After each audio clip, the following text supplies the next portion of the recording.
Hey, y'all, quick note before this amazing episode with Appalachian artist Nicole Suptic. Around an hour and a half, we start having power outages, a total of 4 of them, so bear with me. I'll try to cue those so you'll know where we were cut off, but hope you enjoy. Did getting them a new truck and getting them, improved living circumstances, is that ultimately going to help them, or is the negativity caused from this going to cause more ripple effects? Everything pertaining to this has helped the Whittaker family. Mm-hmm. But I'm not necessarily sure if it's helped the viewpoint and the stereotype of West Virginia. Right. Yes.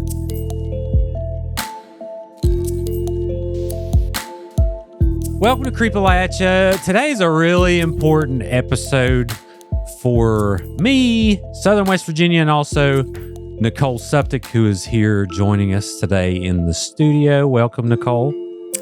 Thanks for having me. Yeah, thanks for being here. So originally we were talking, I kind of put a thing out on social media about what today's episode would potentially be about, and it's about a video that released from the YouTube channel Soft White Underbelly.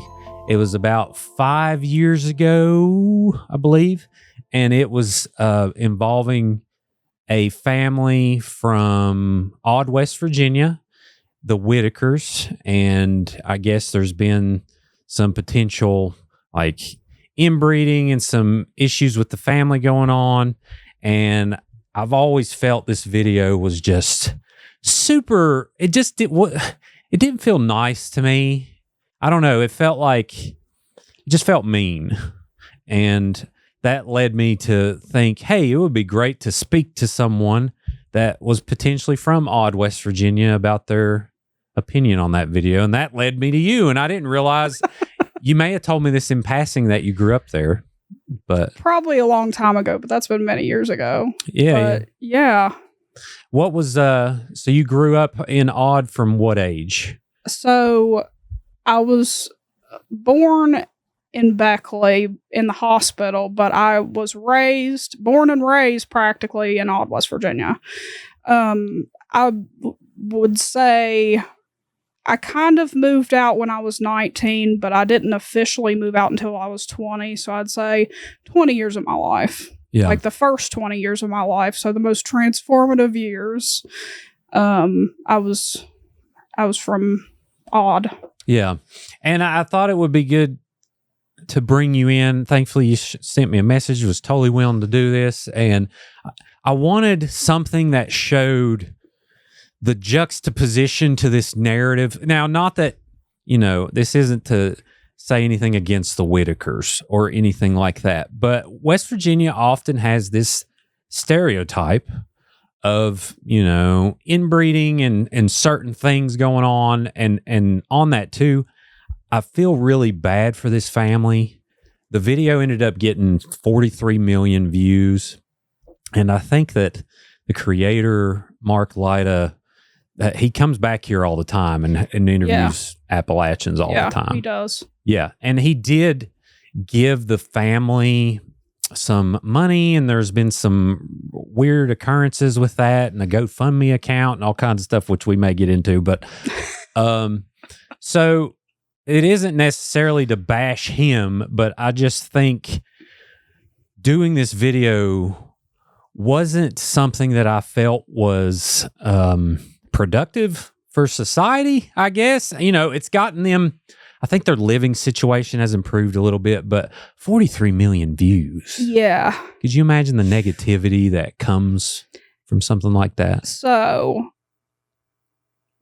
I would say there is some negativity there, but I think there's also some positivity. Mm-hmm.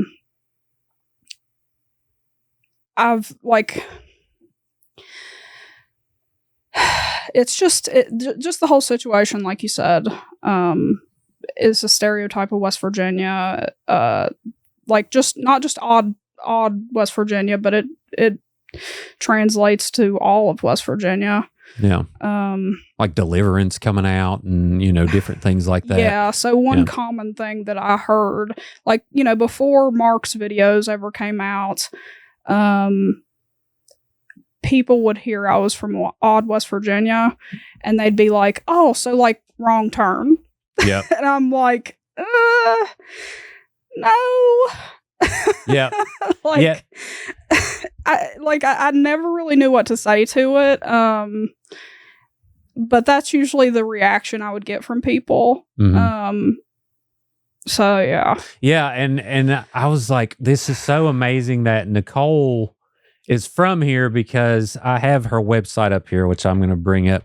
Nicole is like next level artist. I've hired her to do several things in my home, but in all kinds of different mediums. Nicole specializes in realism. Is that what it's called? Yeah. And it's literally, she takes commissions for this. You can actually click into those. Oh yeah, okay. Like the gallery, you can click into the photo and see. Got it. Yeah. Whoa. Okay, so for those who are just listening, there's my Breaking Bad collection that we see here. I'm talking top tier level artist. Nicole is. What do you like doing the best? Would you say colored pencils are your favorite? Or? Yeah. I've been doing this for like 20 years now. So it's just like, I guess over 20 years, but I started with graphite, and then I transitioned into doing colored pencils. And that's when I was like 13 or 14, when I started doing colored pencils. And they were terrible. Like the first drawings that I used colored pencils, they were absolutely terrible. And just thankfully I continued with it, and it just like turned into something. But do you still have the first drawings you did? Oh, I do. Oh, cool. Yeah. I want to see them. I would love to create some like content of that stuff, because it's just like it's night and day difference. Yeah. Well, I mean, everyone sucks at whatever they do for a long time at first. Yeah. So, but you could tell, like, how many hours would you say you've put into this over 20 years? Oh my gosh. I don't even know. Here's a self-portrait. You have several self-portraits, and you brought one in today that you're going to show here in a little bit. That's a colored picture that we thought would be, or you thought would be perfect for this episode. And I think so too. But so let's talk about that first, and then we'll get to the dark, depressing. I mean, I say dark and depressing, like the Whittakers live like this every day. I want to have this conversation in a way that it's not against them. Right. I don't want to cause more damage, but it's just saying there's more to everywhere you visit than certain stereotypes or certain things that you want to portray on a certain, group of people. Absolutely. Yeah. So, that's just what this is about, because you see this video of this family in Odd, but you don't really hear about the community and how protective they are of them, and how, prideful they are about their work and their livelihoods and all that stuff. So I just think it's unfair. So now we're going to do a commentary on it. But yeah, so you started in graphite. Did you end up doing any type of, like, were you self-taught the whole time, or did you learn it? Mostly, I'd say. I pretty much, yeah. In like middle school, I remember having an art teacher. They gave us a project, and it was like to draw 5 different things on the same page. Mm-hmm. And I wanted to do faces. I wanted to do like people's faces. And I asked if I could do that. And the teacher told me it probably wasn't the best idea. And that kind of discouraged me a little bit. But she was like, you can if you want. Like, and so I did. And that's like, I have that drawing. It's one of my, first like people drawings that I've done. And there were 5 faces on that same like piece of paper, but I mean, they're terrible, but it's still a part of my history. So yeah, I'd say like, not that teacher was being discouraging. Like, she wasn't. It was just like really over the top, probably for just like a small project in middle school art class. So when I wanted to like do faces. So yeah. What type of colored pencils do you use? Like this Joker picture I have up, for instance. What materials do you start with? So my process has kind of changed over time, but I'd say like it really depends on the whatever I'm drawing usually. Most of the time I start with, I always start with a very detailed outline. And then sometimes I'll use markers as like Copic markers as a base underneath. Sometimes I won't. It just depends on like how I'm feeling about it. Like if it's a really dark area, it takes a long time to get that, building up that color in colored pencil. So like starting with a base of marker that takes away so much time, like that speeds up the process like significantly. But I don't always do that. It just really depends. But then after, I also have like, they're called pan pastels. And they are like, it's kind of like a chalky pastel substance. And they're like in these flat pans.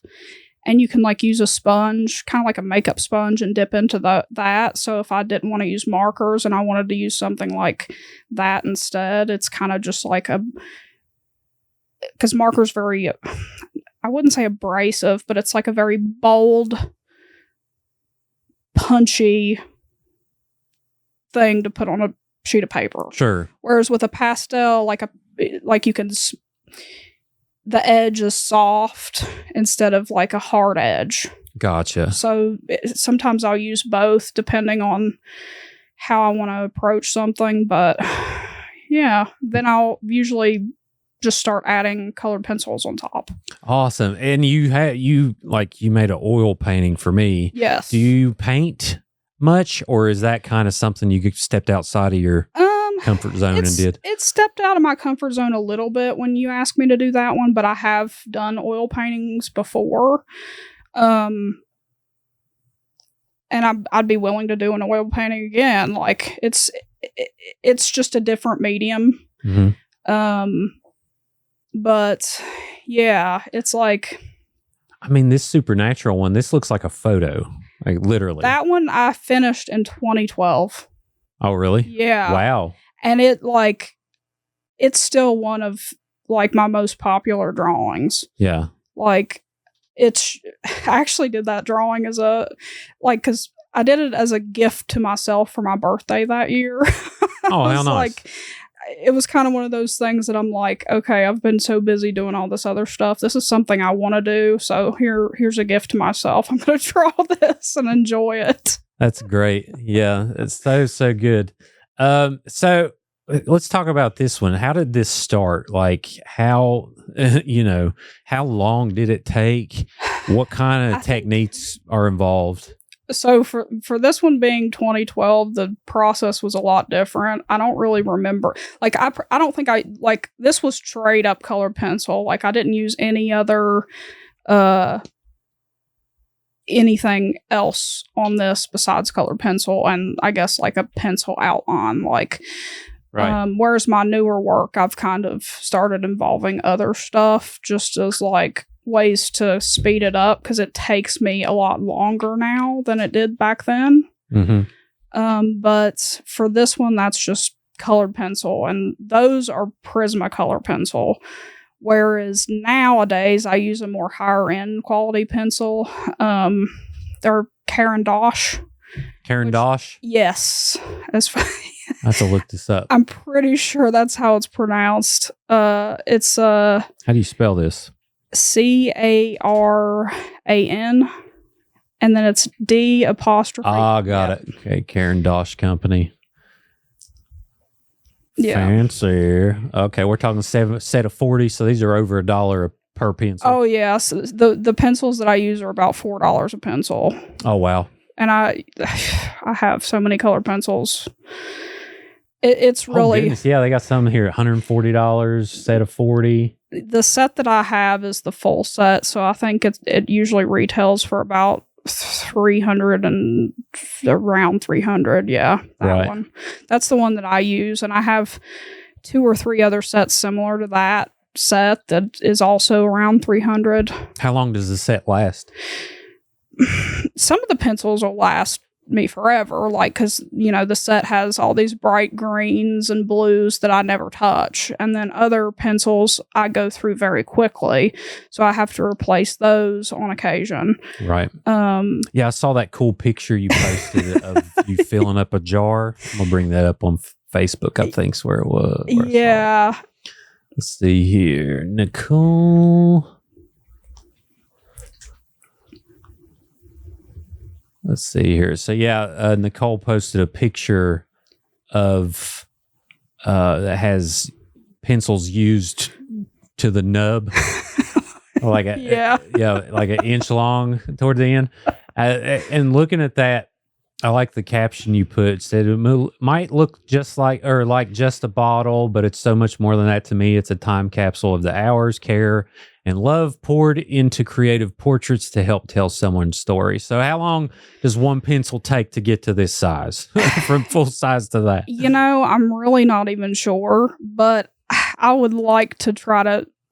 It'd be cool for me to try to document that. Like if I put like a strip of tape on one pencil, because I have like probably 400 pencils that I go through, like just in my process of thinking when I'm working on something. Right. Like, oh, which color do I need? Which do I need something that's like a really hard edge that I can get a really sharp line, or do I need something that like I can kind of make more smooth?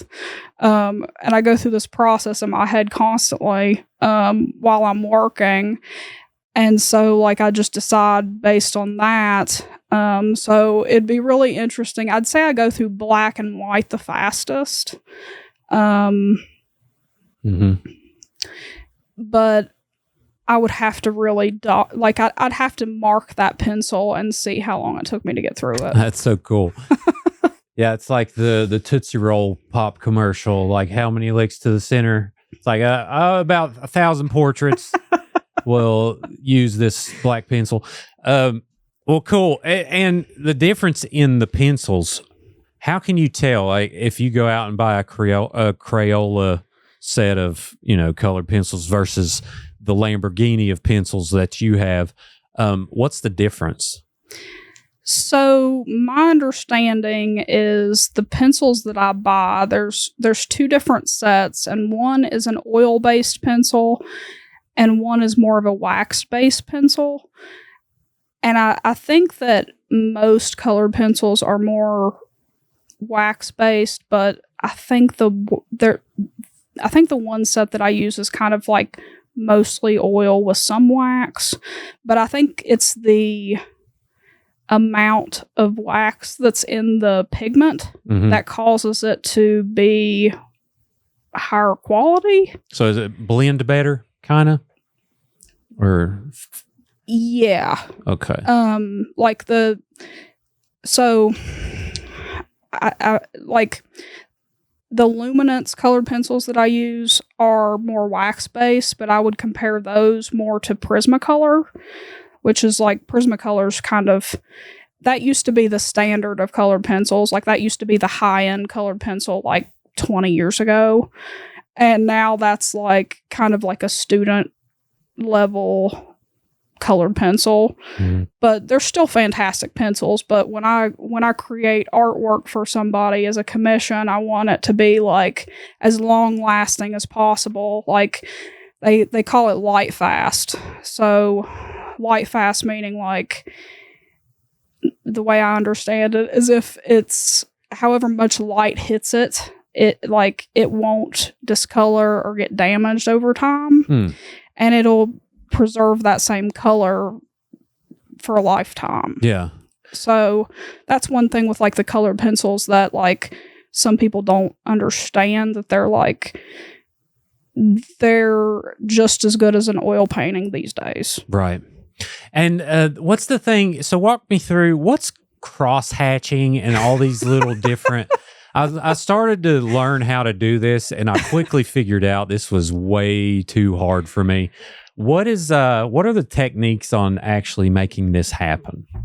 So I used to do that. I used to do it a lot, but I don't so much anymore. But it's like there's cross hatching, there's cross hatching, there's stippling, there's what they call scrumbling. I think it's just like where you twist the pencil, like kind of just scribble basically, but like softly, where it's kind of just building up the color.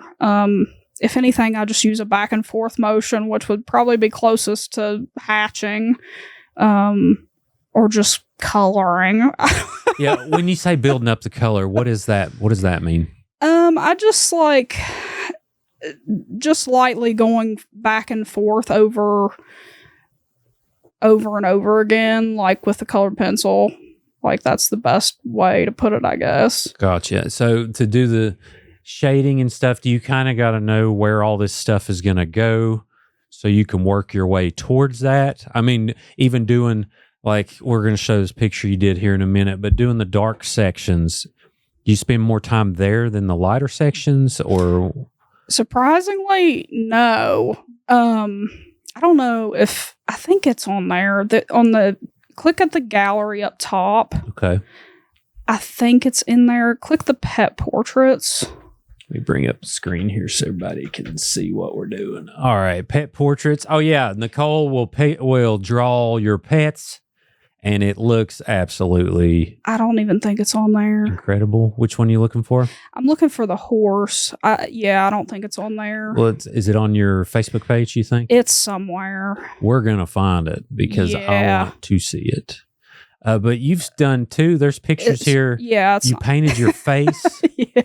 Which is incredible.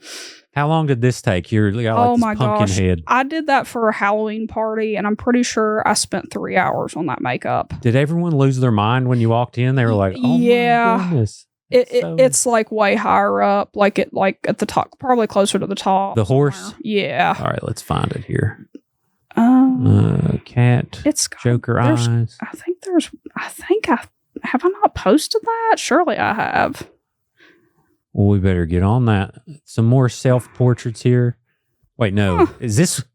You didn't draw this? No. Okay, that's a photo. See, I can't even tell. That was like a very style... Like, I kind of... It was a mixture of Photoshop, a picture in Photoshop and playing around. Because I, like, drew the hairs outside of the circle. Gotcha. It was like a fun thing. I don't know how... I know I have a picture of it on my phone. We could bring it up. Yeah. Go ahead and look it up, and then we can hold it at the screen. But I'm checking out all this other crazy stuff that's not on the portfolio. But yeah, you've even drew stuff on, what is this, stippling on tree stumps, or what's going on here? Yeah, so... Oh, that's a good example of what you're talking about with the stippling. Like, so that's a wood burning pen. Oh, yeah. And like, that was the first ones that I ever tried. And I just wanted to try and see what would happen. Cause like, I'm not an expert with a wood burning pen. It was just like, I'm going to try it and see. You did pretty daggone good. But there's no way to like make a soft edge with that at all. It's like burning the wood. So the best way to do it was like the lines, like kind of the cross hatching lines or dots. Gotcha. How long did this take? Nothing like what my other work takes. Like, I'd probably say like between 1 and 2 hours a piece, probably. Incredible. That was in 2018. Have you done any? Oh, wait, here's another hummingbird. Wow. Yeah. Oh, look at that. Was that your second one and already that much better? Yeah, it is a lot better for sure. Yeah, those are great. I mean, both of them are awesome, but very, very cool. All right. Yeah, you're looking up the horse. I see here. Here's my Gus Fring, which they ended up sharing that on.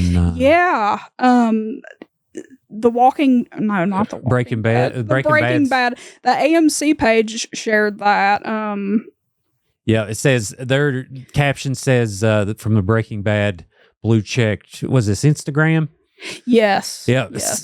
they tagged Nicole and said, honestly, we're blown away by this. And it got like 27,000 hearts and everyone just talking about how amazing it is. Did you pick up any commissions off this? Surprisingly, no, I don't think I did. Really? I don't think, but I mean, at that time when that all happened, like I was getting a lot of inquiries, so I don't know. Yeah, that's Like- so cool. So cool. We're going to talk about self-promotion too. I know you have some of your work at the Tamarack still. I can't remember. I know you've had like some things up, some different contests and things like that. But yeah, so I have some art prints there, but I don't have any like work on the wall currently. Mm-hmm. But if you go to Tamarack and look through some of the print bins, you might come across cool, like one of my art prints, but not at the moment. But normally I do have stuff there. Gotcha. Yeah. Did you find it? Yeah, it's downloading from the cloud. Oh, okay. Take your time, Cloud. We're not in a hurry. Saw this Twin Peaks did you do this a while back or did you do this? Yeah, I did. Yeah, it looks really cool because of David Lynch passing. Yeah. R.I.P. That's such a loss for the world. It really is. Like that actually, most of the time celebrity deaths don't affect me, but that one really does. It's like I really like a lot of David Lynch's work. Yeah, loss for the world indeed. So as far as commissions go, what all would you offer if someone out there wanted to contact you and say, hey, I got this idea for this? What typically does that involve? What all can you do? I mean, I would like to say I could do whatever somebody would throw at me as far as like realism goes, but with my style of my work, I would prefer to do more portrait-based stuff. So that's usually anybody that reaches out, it's all portraits because that's what I do. If somebody asked me to do like something else that wasn't portrait-based, I'd rather refer them to another artist. Have you done landscapes and stuff like that? No, that's something, I would, no. Baskets of fruit, things, any of that stuff? I did that stuff in college because, like, you have to. Like, it's one of those things, like, it's part of the, the curriculum, but it wasn't like it was my favorite thing to do. What college did you go to? Concord. What did you take? Everything. All the things. Was Kevin Bennington there? Yeah. He sends a lot of interns our way, which awesome. We got a lot of Concord graduates on the marketing team that I run. Yeah. So very cool. How long did you go there? 5 years. 5 years? Yeah. Nice. Yeah, it's so cool. Is it downloaded?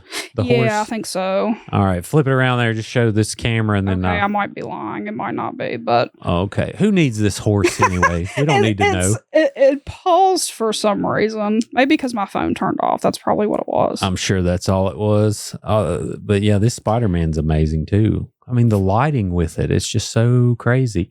And you got to know a lot about like. Now it's downloaded. Okay, perfect. Let's see it. So. Just turn around right there at your mic and that'll be perfect. Yep, right there. Oh, wow. Okay. Very nice. So what was you going to explain about this? So I'd say I'll zoom into the nose a little bit and see so if you can see that. Yep. Mm-hmm. That it's a white horse, but it's like there's so many colors involved with that it actually makes it more difficult than a darker. Like if I'm drawing a black dog, I use less colors. Right. Like, whereas with something white, I typically use a ton of different tints of like light greens and light blues and light like tans and that kind of thing, but it really makes a difference between like a light blue and a light tan as to how the realism it looks. So the portrait of the horse, I think, took me about 4 months to finish. And what's the reasoning behind that? Like, why are there so many colors involved? Are these colors involved in real life and we don't realize it? Or yes, is that what it is? Yeah. Like, I mean, a lot of with skin tones, people are surprised to know that, like, when you look at somebody's face, like, sometimes you see some greens on their face in their, like, just in their skin tone. Right. And blues and that kind of thing. So a lot of people were surprised to learn that. How hard are you on yourself? Very hard on myself. In, like, why? What way? So about the Spider-Man drawing, here's an example. When I complete a drawing, I will use a fixative spray on it that's like, it's kind of like a varnish, but for drawings. So when you paint something, you put a varnish, like protective coat. It's like putting polyurethane over something or resin or something to coat it to like pretty much finalize it to make sure that it's like safe and good to go forever. Right. And I'll spray a drawing with this with a spray to like protect it for as long as possible. And so with this one, since this was a drawing, I would never have done this on a commission, but I tested a new spray, which is the final piece of the final everything, like the last step. It's the last step I do. Can you screw this up? Normally, no. Okay. But this time I bought a new product and I'd never used it before, and I decided I'm going to test it on this drawing. And I think it was a mixture of the weather being too cold and the spray just like kind of like it had this like ghost effect over the entire thing. That it blurred it a little bit. Yeah, but like almost like you put a box over top of it. Like, say you drag a black box on Photoshop and then you like set it to like a white box on Photoshop and set it to like 15% transparency or opacity. Like, that's an example. Like it just like leaves which I know some people are not going to understand that. That's making sense. I don't even know how to explain that otherwise. It just like, it left this like, it instead of like the spray normally protects it and it makes the colors pop and more vibrant. Instead, that time, it completely messed it up. And I was, like, devastated because I'd worked so long on this. And you couldn't fix it? It was just... is this the same one? Yeah, it is. I mean, it looks amazing. I think I did manage to fix it, but I had to, like... I think I had done some research, and I took some, like, maybe paper towels and some kind of concoction of something and like kind of wiped it down to try to lift up some of that to pretty much remove it, which was like a whole other step that I didn't want to get involved in, but I think I managed to fix it enough to where it was fine.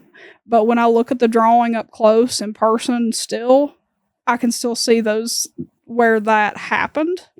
But nobody else is going to know. Right. No, it looks fabulous. How many drawings do you have at your house? A lot. A lot. Just sitting around. Do you hang them on the walls? Yeah. It's like a gallery in my place. So that's great. Do you have any nightmare stories of things you had to do over for commissions or anything like that? Or have you kind of nailed it? Because I'm curious, are you usually able to fix things, or have you went past the point of no return before and just started stabbing the paper? Thankfully, not anything like that to that extent, but Right. I have. So one time I had to start over with something, but like for a client, and that client didn't even know about it. But it was an early stage in the process, and it was one of those things that I'm like, okay, I'm going to have to be very mindful about this in the future. And so with this drawing, it was a pet portrait, and with certain things I will use markers as a base layer for some of the darker colors underneath. Right.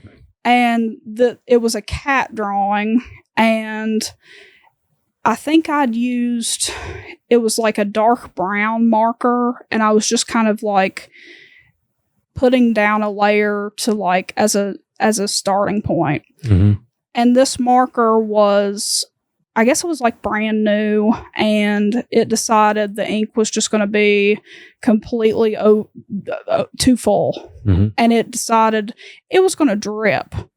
And it just dripped right in the white area, like a big spot. Right. And that is like the point of no return. There's no fixing that. Yeah. At all. Did you fix it, or did you just throw it away? Like frisbee it I across started over on that one. Did you? Yeah. So how many hours would you, like this beautiful cat here that we're looking at on the screen, how many hours did this take? So I'm not even sure if I can fully gauge that exactly. I know I took, for that one, it was, I'd say probably between 75 and 100 hours just of actually drawing. Right. But I was actually watching an artist live the other day, and I was sending in a couple of questions just because I was curious about the process for him versus what I do. And he said, he was talking about it, and I don't think he realized that I was like a portrait artist myself, but he was saying like how when he's drawing, there's so many other parts of the process that you're not even accounting for. So like while I'm drawing, it's so hard to gauge the amount of time that I spend actually drawing, because like I'm looking for materials. I'm looking for that one pencil out of the like 400 pencils that I have. I'm like, where is that one pencil? Where is it? Sure. And then I'm like, okay, now I have to sharpen this pencil, and I have to sharpen like, you know, I'll keep them sharp as I'm going. So it's between like sharpening the pencils, looking for supplies, and the way that my studio is set up, I have everything surrounding me. So like I'm completely surrounded by everything that I need within arm's reach. Oh, cool. But it's still hard to like that way I don't have to like get up and look for things when I need them. But it still takes so long to complete. So I can't even account for the time spent doing that. And it's funny, like I've done some time-lapse videos, and when I've reviewed the footage back, like I have... Is there some we can watch? Yeah. Where are they at? YouTube. Okay, I'm going there. Yeah. All right, keep talking. But just in the video editing process, there's like, I would cut... I did the videos back in like 2020. That's not the right one. No. Oh, is that old? Yeah, it's Nick Artistic. It's that one, the drawing one.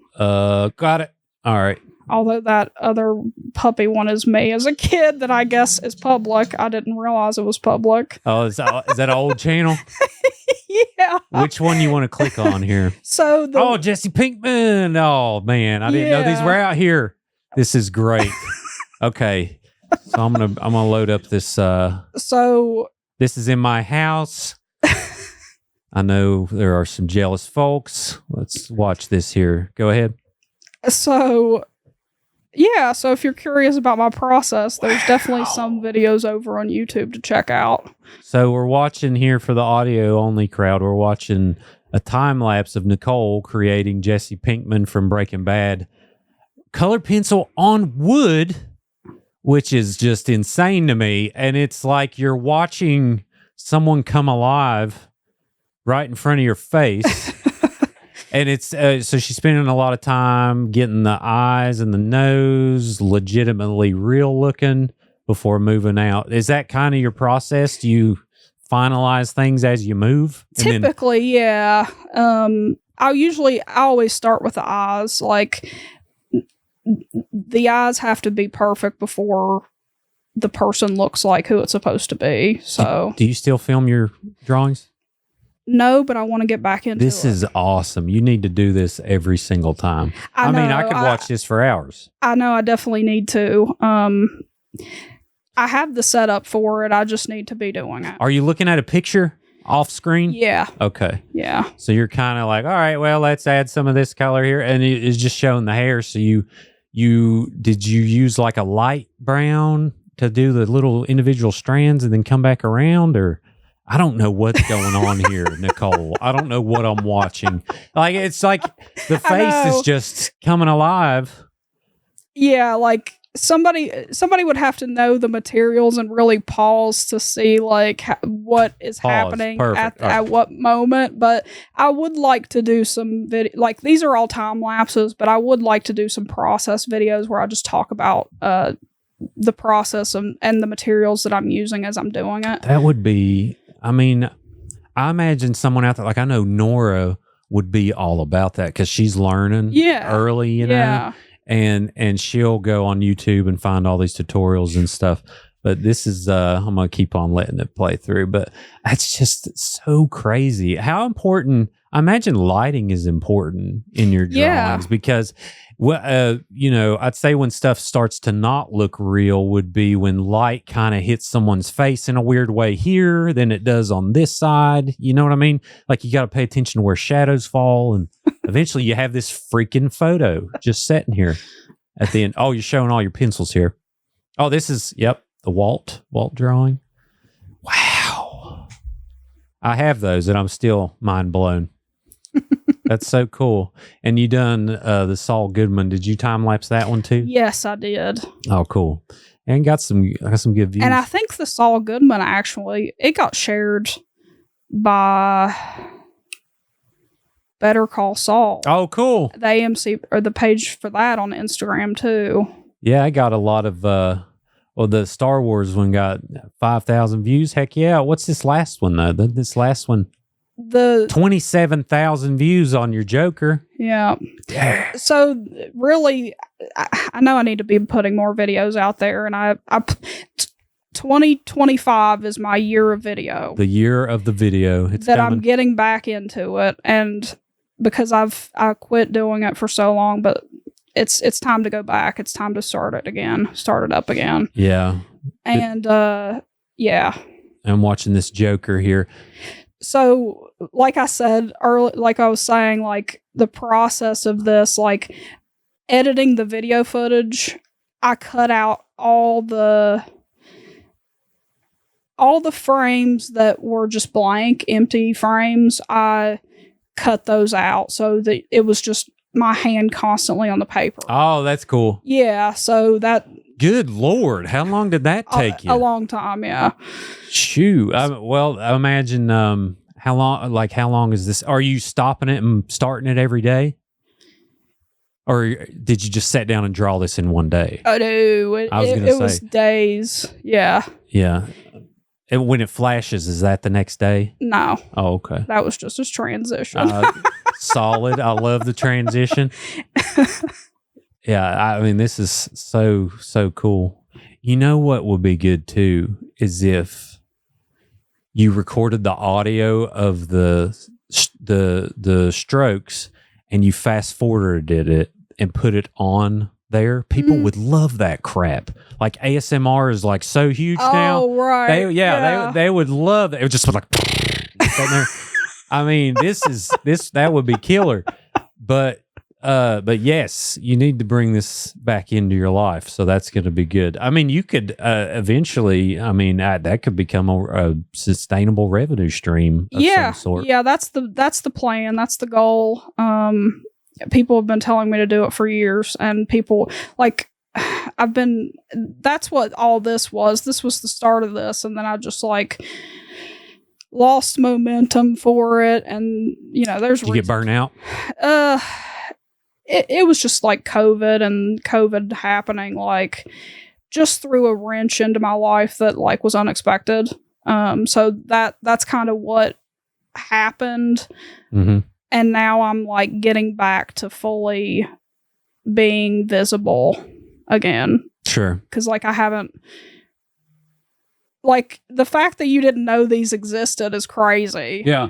Like that just proves to me like I need to put myself out there and start getting the stuff out to people that like really enjoy what I'm doing. Yeah. Well, and it's hard. I mean, you think you have the greatest idea, and why ain't anyone paying attention to me? But it's not that. It's just like there's so much stuff. Yeah, like there's so much stuff. Just as society and the way things are with social media nowadays, it's like I think we see like it's like thousands of ads we see daily, and we're just constantly seeing this stuff, and we just aren't even like paying attention to how much we really see. Yeah. This is so cool. So when did you transition from learning to charging? Never. When I was 15. So learning. Okay. Yeah. Because I'm interested in, when did you decide, hey, I think someone will pay me for this, or was it always a goal? Luckily,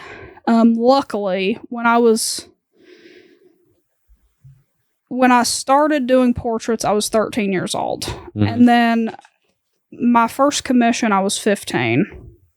So it was actually a decent sized commission, and I got paid pretty well considering I was 15 years old. Right. So yeah, it was like the first time I'd ever charged for something. What picture was that? I did a portrait of, it was through Beckley newspapers. It was a portrait of Chuck Smith, which was a police officer that died in the line of duty. Oh, can I Google this and find it? Oh goodness, it would probably be hard to find. Chuck Smith, Beckley, West Virginia. Virginia portrait. Nicole. You might be able to find it with all that, maybe. Let's just look and see. No. Probably not. Maybe. There's a good picture of you at your gallery. Was this at the Tamarack? No. Where was this? So, I made that image. What? Hold on. Like, let me look here. Open it. The picture was officially taken by my best friend Sheena. Pendley? Yes. Yeah. Yes. But like the actual background, like the gotcha. So you I know it looks great right now. Well, the pixelation, yeah. I can't find a high res version of it. I think it's on my Facebook actually. I think it's my cover photo. Oh, is it? I think so. Well, let's go look at it. Oh, that's cool. See what we got here. Oh yeah. Yeah. So that's it. Yeah, that's a really good superimposed version. I mean, this has like a shadow on it. Did you add the shadow? Yeah, I think so. Well done. This is pretty good. Yeah. How cool. So how did you figure out how much to charge? That's an evolving process, but do you have confidence in yourself? Yeah. Okay, that's good. Yeah. As I know, when I started video, it was kind of hard for me to figure out, well, how many hours do I put into this? What's it worth? I'm not really sure. So I kind of just started with the hour thing of like, well, my average video takes X amount of hours to do this, to do that, to do that. And then I put $1 per hour amount to it. Right. Yeah. Kinda It's done it. like, yeah, I am confident with myself, but it's still one of those things that I still go back and forth with sometimes, but I have like a flat rate that I won't go lower. Like I won't take a commission lower than that now. Yeah. Good for you. So it's just, yeah. Yeah. Well, and two, I've ran into a lot of things like, well, it didn't take you that long to do it. Well, the problem is it would take you a lot longer. So you're not necessarily paying for the time served. You're paying for the time learned. Does that make sense? Like you're paying for the 10,000 hours I put into this to get that fast. Yes. You know what I mean? Yes. So it's kind of ish the same way. Yeah. Yeah. Yeah. And you've went, how has freelancing regularly been for you? Like what's your avenues to try and make money doing this? I would say a big part of it has been word of mouth and me just putting myself out there, and just people who know me contact me, and just putting myself out there on the internet has helped a lot. But I've commissioned so far.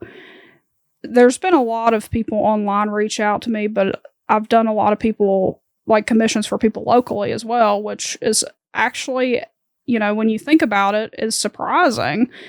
When we talk about the economy in West Virginia, like there are people out there that have the money to spend on things and the culture. They are actually really interested in like artwork as well. Shoot, yeah. Yeah, especially there's a big creative community in West Virginia, which we'll get into as well. Yeah. But yeah, totally.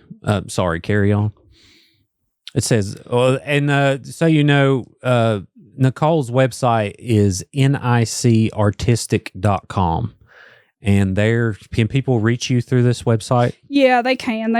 There's a the contact button. They can reach out, or, they can message me on social media or whatever. Like all my links are there. But there is a contact form. Perfect. Tilt that mic down just a little bit towards you. Tilt it a little more. There we go. Perfect. All right. So, that being said, I hope the people feel like they know you, because now we're going to talk about some stereotypical bullshit. You can't really say it any other way. But it's not. And again, I've thought so hard on how to navigate this, because I don't want this to be anti-Whittakers. My thing is I want to figure out what is the proper line of respect versus pain when it comes to talking about these things. And the way that this video was set up, which everyone will see in a minute, which I was like, well, do I need to show it? Will that make me a hypocrite? But I think it'd be interesting to do a commentary with you and us watch it and talk about it. Yeah. And you being from Odd, I think that, 43 million views later, that our one view isn't really going to change much, but it'll at least open up a dialogue for us to say, hey, West Virginia, when he travels here, is a lot more than X, or a lot more than Y, or a lot more than Z. There's so many things to this place that people never see. Yeah. Yeah. So that's kind of, and on that, tell me about Odd. Describe it for someone who hasn't been there. Okay, so I'd say Odd is a very jokingly growing up, whenever I'd say Odd, West Virginia, well, it's odd. I mean, that's, that was kind of the running joke, but it is like odd as in like the actual definition of odd. Right. That's what I mean. But it is a very small place. So there's not, in Welch, you have like kind of like a town, like the town, Like, there's the town with all the buildings and stuff. Main Street. Yeah, Main Street. You've got that in Welch, whereas in Odd, there's not even that. Like, it's just the post office, and then it's residential areas, and then it's churches. Like, that's pretty much Odd, West Virginia. So rural West Virginia. Yeah. Typical rural West Virginia. Yeah. So that's really what it is. Like, when you even that, like, that's the post office. Yeah. Yeah, and I put Odd, West Virginia in Google, and of course, like, the whole first page is half the Whittaker family, half the post office is pretty much. Yeah, I mean, that because that's all, and that's, Thurmond. Oh, is Thurmond near there? What is this? No, it's not. That's just yeah. Is this Thurmond? Yeah. Why is that there? Is Odd near Thurmond? Because there's no other pictures of Odd. Oh, gotcha. Okay. Gotcha. And growing up, what would you do? Like, what would you do for fun? Draw. Draw? Is that how you mainly got into it? Yeah, I mean, when people talk about West Virginia, like, they talk about the drugs and that kind of thing because there's nothing else to do here. But, for me, I channeled that in a different way, and that's why I'm who I am today. Thank you for saying that, because you do hear that a lot. Is there nothing else to do? Like, no, that's not true. There's a lot of stuff to do. It just takes sometimes a little more creativity than others to figure out how to do them, which, but even still in Odd, like, I grew up in Welch. I was into all kinds of things, and I never even really heard about drugs till high school, when you're just sitting in class and all of a sudden, someone starts crushing up a pill, like, oh my God, what's that? Right. But at the same time, that's everywhere. Yeah. It's not just rural Appalachia. Drugs are everywhere. And you either find an outlet to not do them or you do them. Yeah. And it's that simple. And I have a very big empathetic mindset when it comes to people who are addicted, because, there's another side to every story. Yeah. Everyone has different reasons for their pain. Everyone copes in different ways.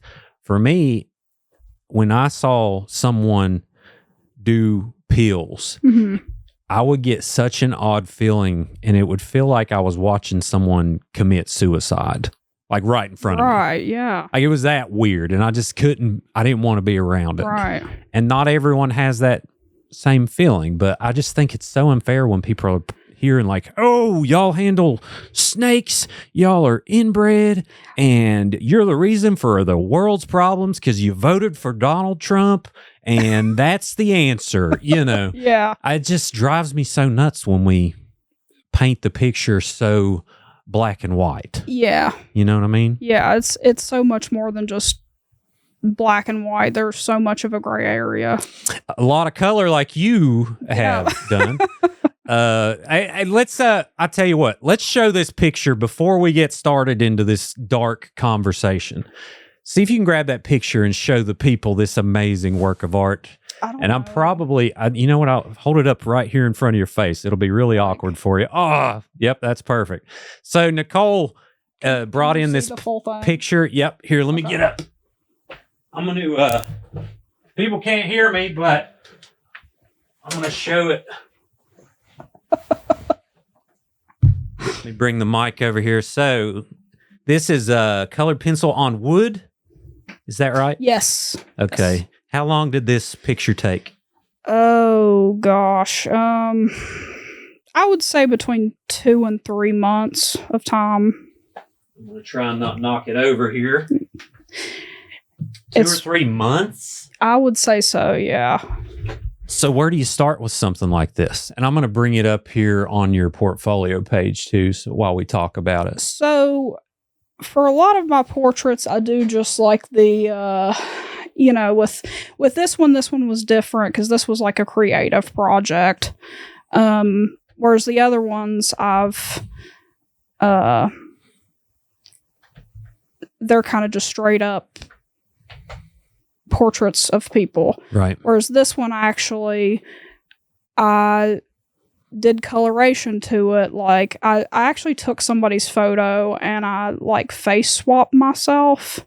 Oh, cool. So for the reference image, that was a face swap. So that was not my real hair. It was just like I face swapped it, and then I took the colors from that photo and like changed it in Photoshop and just completely like made the reference image my own. And then I asked my best friend Sheena Penley if I could Shout out. if I could borrow if I could steal one of her pictures that she's taken, and that picture is her photo that I used to draw from. Oh, cool. The landscape? Yes. Okay. And Yes. where is that? Greenbrier County. Greenbrier County? Yeah. And what was the meaning behind creating this? And for those listening, it's a picture of Nicole's face on a different. Well, I mean, you could have fooled me on the hair. It looks like Nicole, and she is combined with the state of West Virginia and a wonderful landscape inside the silhouette of West Virginia. Is that what it's called? But yeah. So, what was the inspiration behind doing this? So, I titled this one "Country Roads Sunset." And I pretty much stated I wanted to make a series out of this, but I haven't completed any more for this yet, but I would like to in the future. But for this one, the country roads thing for me, you know, of course it's part of the whole West Virginia culture. Like whenever you hear West Virginia, cue country roads, like that's a thing. Yeehaw. You know, so go ears. Yeah, so with that, country roads to me means my grandma. Oh. Like, so when I was a kid, I would go and stay at her place, and this is very West Virginia, the story. I'm down. Set it up. They had a loudspeaker, and I think I couldn't tell you. I don't know entirely, but I think what the reason for the loudspeaker was because they would turn a crow call on so that they could shoot crows. This is awesome. I think that's what it was. Uh-huh. But one time my grandma decided to play Country Roads over that loudspeaker.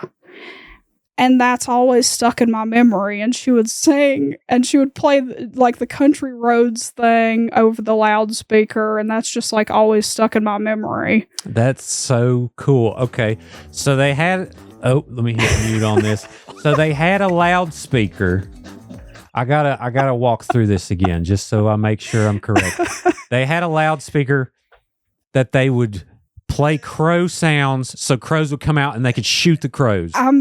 I'm pretty sure that's what the reason behind it was. Heck yeah. That's like some redneck engineering. I'm so down for this. I'm going to play some crow sounds while we talk about this.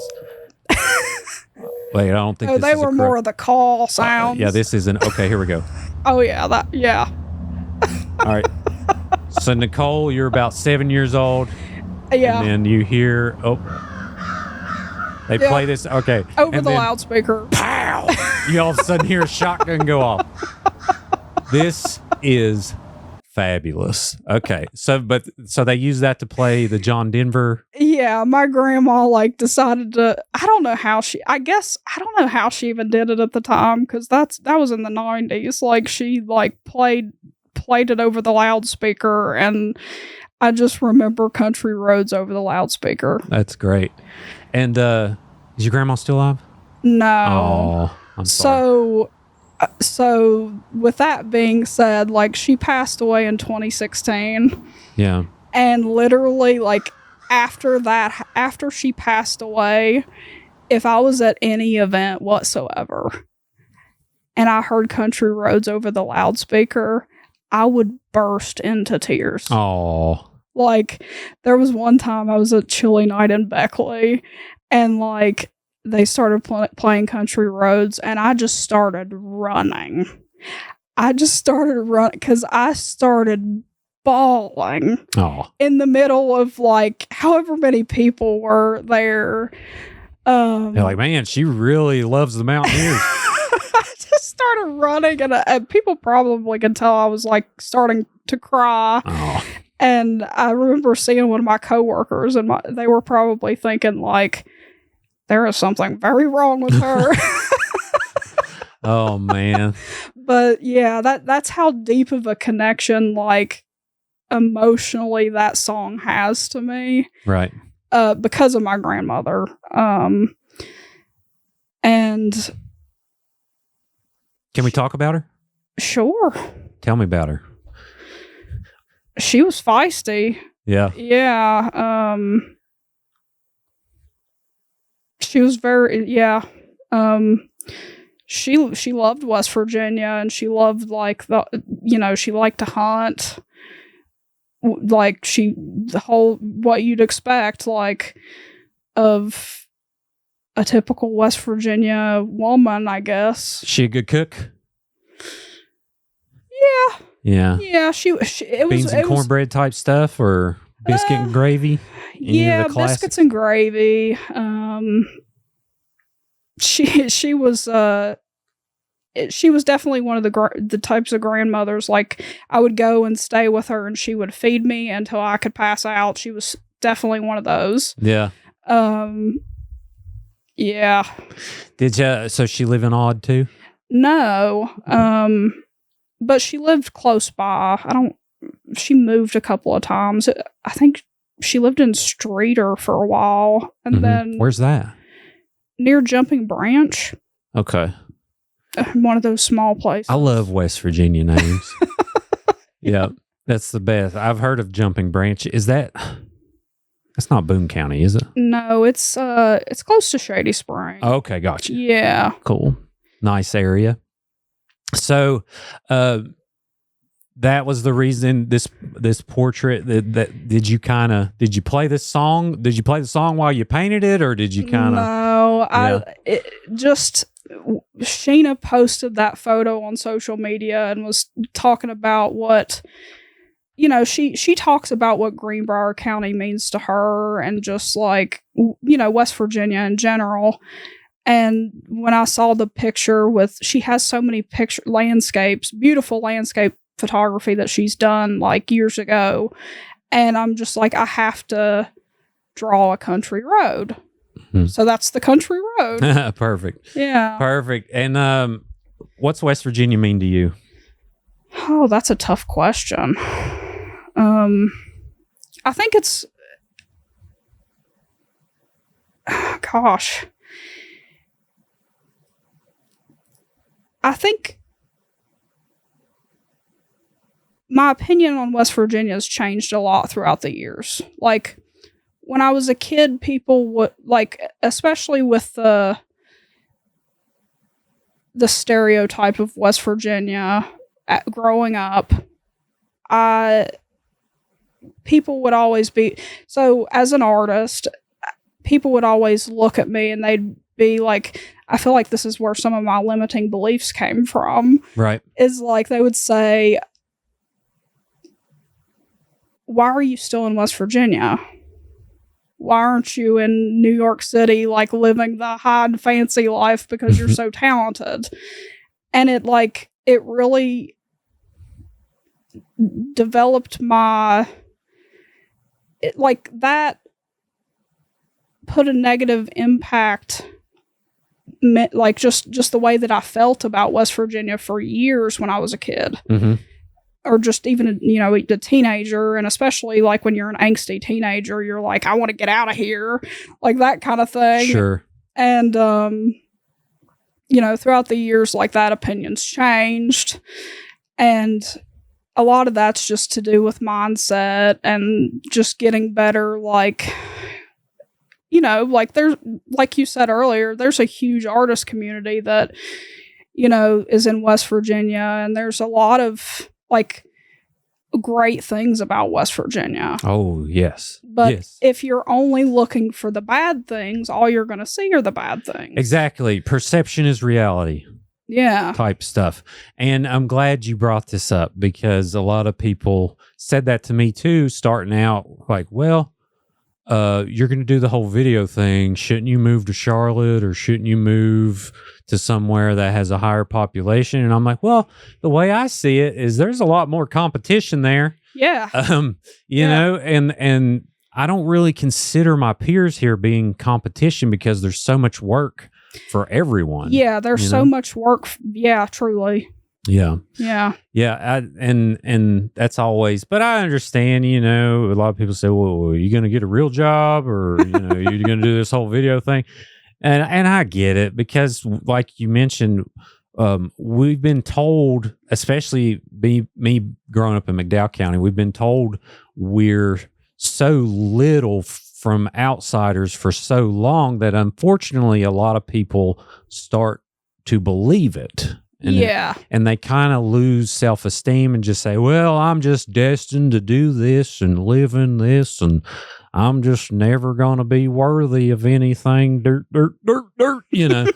And I just, there's so much beauty and creativity and so much diversity in these hills.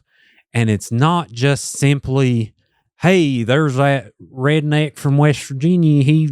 There's that Trump voter. Oh, here we go. There's some West Virginians there wearing show. They got shoes on. You believe that? They're wearing shoes.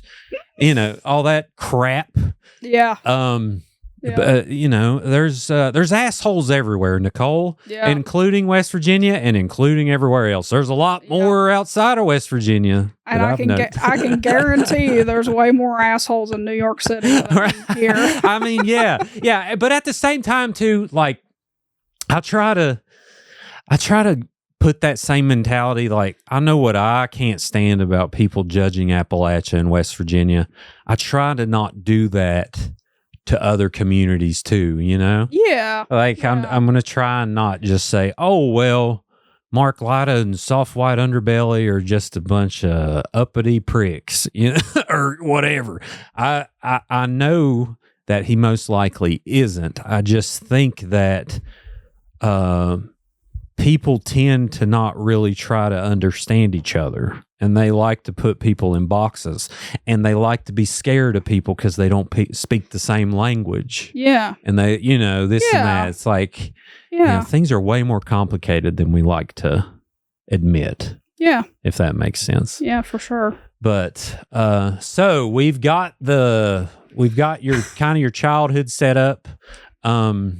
I definitely wasn't expecting to tell the crow story. Oh, I love the crow story. Listen, that's perfect. I'm not even entirely sure that's what that was for, but I feel like it was. That's what my memory is telling me. I could be completely wrong, but you know, I love it. We're gonna roll with it because I love the fact that there's a loudspeaker somewhere on someone's porch for when they want to get their 410 out and bust some crow's head. Yeah, I guess so. Yeah. Yeah, that's great.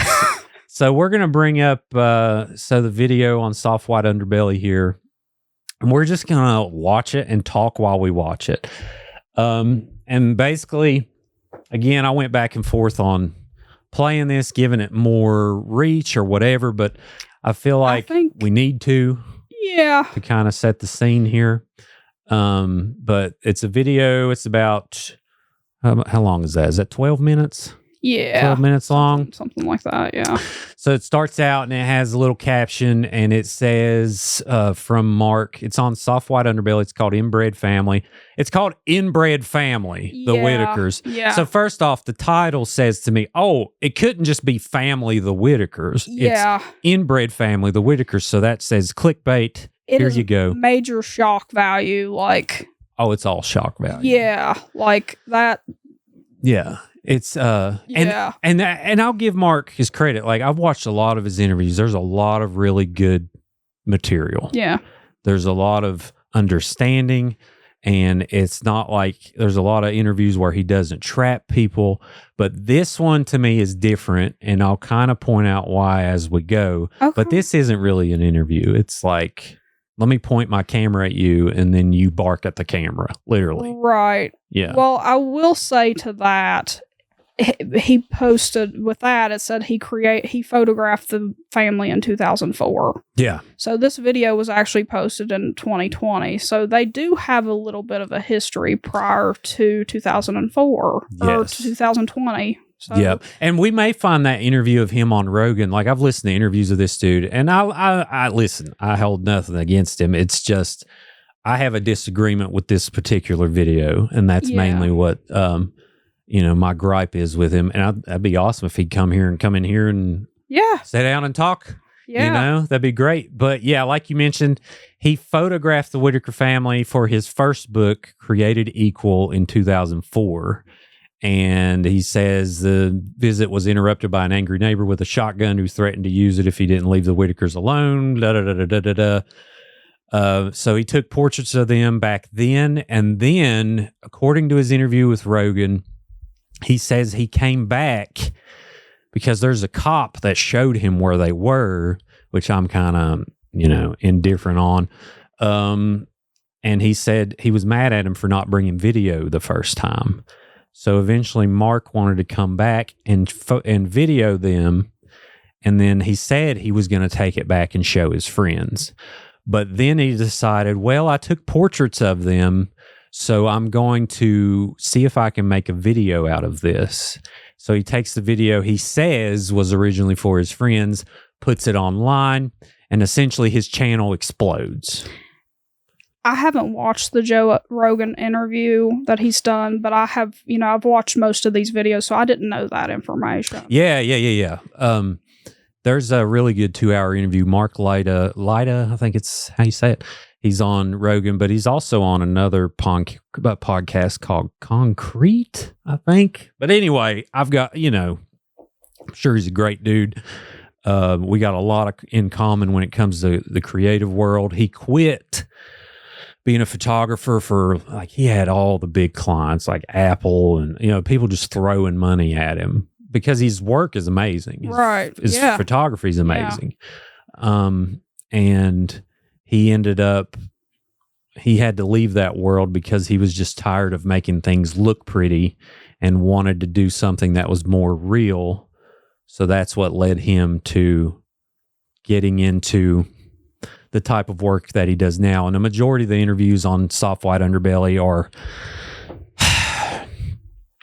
very dark and depressing stories. Like a lot of people who have been molested, a lot of prostitutes talking about their life, that a lot of people during mid-heavy addiction, a lot of things like that. But also he'll just go and interview Appalachians and the stereotypical Appalachians, we'll say, but also not so stereotypical. He'll talk to some people that are, more of your average West Virginian and stuff like that. But this was like, okay, well, I'm going to show everyone deliverance is real or whatever. That's the vibes I got with it.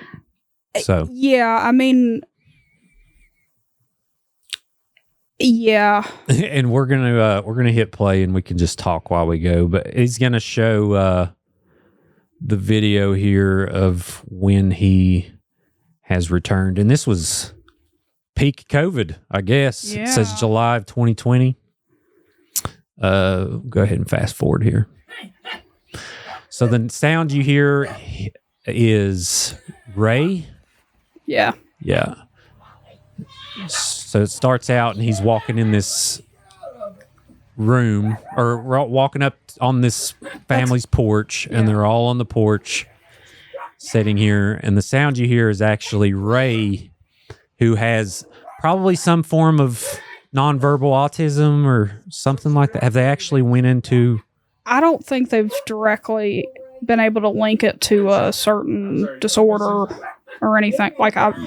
Gotcha. Yeah. Yeah. So, you remember? Years ago. So you can tell Ray's obviously acknowledging his presence, and this is Lorraine, which is the mom. No, she's. You guys grew up here in West Virginia. All of the people that you see in this video are siblings, besides Timmy. Besides Timmy, so who's the parent? They're dead and gone. Oh, they died? Yeah. Okay. Yeah. Some of your brothers and sisters probably didn't go to school, or how much schooling did they get? They didn't went school long, but he graduated. You graduated from what? Woodrow Wilson High School. You went to high school, Timmy? Yeah. So Timmy went to Woodrow Wilson High School, which, did you go there? No. You didn't go there? No. Where'd you go? And how about you, Lorraine? I went to Gent in elementary school, and then I went to Shady. Gotcha. Yeah. Come on out. But Timmy actually is Lorraine's son. Okay. So Lorraine is the one sitting on the couch there. While it's playing, I'm going to look up. They actually did the family tree type Yeah. of And graph. I have looked at that, and because I had to confirm a few things. Figure out what was going on. Yeah, just to know. Sure. But even the family tree thing, like somebody really built out that family tree, and that's like very invasive for just complete That's what I'm saying. strangers. Like, I on don't the even internet. know. Yeah, I'm not going to look at it because I don't even know how true it is, to be honest. In looking at it, and just from what I know and understand, it's pretty accurate. Gotcha. But it's not as bad as you would expect it to be, I guess. Right. Which I'm not sure how bad somebody would like. When people say inbred, they say like, "Oh well, a brother and sister got together and had this family," but I don't think that's what It was like happened. double cousins or something like that. Yeah, like it wasn't a brother and sister thing, from what I understand. Yeah. And a lot of this, we're talking different life experiences of extreme poverty, isolation, Yeah. certain things. Like, the thing I don't like about this, other than the obvious, for one, he's about to go in here and hold the phone up to Ray and just let him bark at the camera, and he keeps on asking him questions just to get him to keep on reacting, which I just think is complete garbage. Let me hit. I don't, people say that about him barking, but I'm not sure if that's actually him barking. I just think that's his way of communicating. Well, yeah, Yeah. I say barking just because of what it sounds like. But that's yeah. what people say about him. Sure. Like I found a video online the other day that people were saying it was another clickbait title, and it said explaining Ray, the barking man, or something like that. It was like a very clickbaity title, and when I read that, I was just like, oh my gosh. Like, yeah. It's like a terrible way of describing someone. Yeah, that makes. I'm glad you said that, because it is his way of communicating. Like, he's talking. Yeah. Is what it is. Yeah. Yeah. That makes total sense. I just think like that's the way that people perceive him, and that's what they think he's doing. But I don't think that he's meaning to do that. Sure. And he's a sweet dude. Yeah. You watch him Yeah. he's just very friendly. Yeah. Smiles a lot. Yeah. And it's like, that's part of it too. It's like, and he's just following him around like, hey, look at just shoving a camera in his face. And I just don't, I'm not sure if he knows what's going on to give consent here. You know what I mean? Absolutely. Yeah. But also, like, with that being said, these people don't have computers, from what he showed the house. There's no computers anywhere. I don't even know if they have phones, You lost your brother? like smartphones. So I don't know if they like even have any way to view social media and the portrayal that, they're. And maybe thank God. Yeah. Well, and there's been some things too, which we'll talk about, that occurred after this that are both positive and negative, which involve, like, he did start them a GoFundMe. Yeah. And he did provide them, I think it was around $130,000, $140,000. The one woman in the video said that she did all the math and added it up, and that he had given their family $150,000. Yeah. And that's what I'm trying to figure out is, so when you break it down though, the amount of revenue that this video, because arguably this video exploded his following to a point to where he had a sustainable revenue stream built from this video. Now he had a bunch of other work too, and he would have eventually grew to a certain point.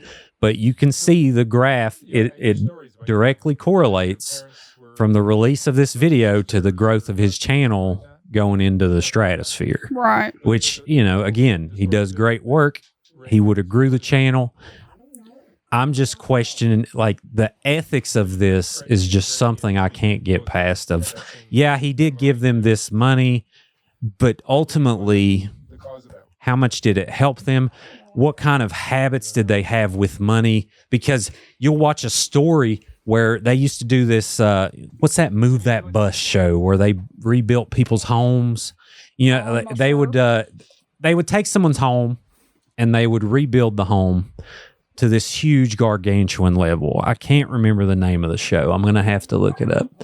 But then they did a documentary after on how that literally ruined their lives because they couldn't afford the new taxes on the home. They couldn't afford to heat the home, the upkeep, and they end up losing the home.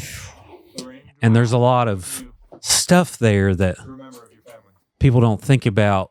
You'd like to think that there's just this one light switch of a fix, but really things are so much different than that. So that's what I'm weighing, like, did getting them a new truck and getting them, improved living circumstances, is that ultimately going to help them, or is the negativity caused from this going to cause more ripple effects than just handing them a chunk of change? You know what I'm saying?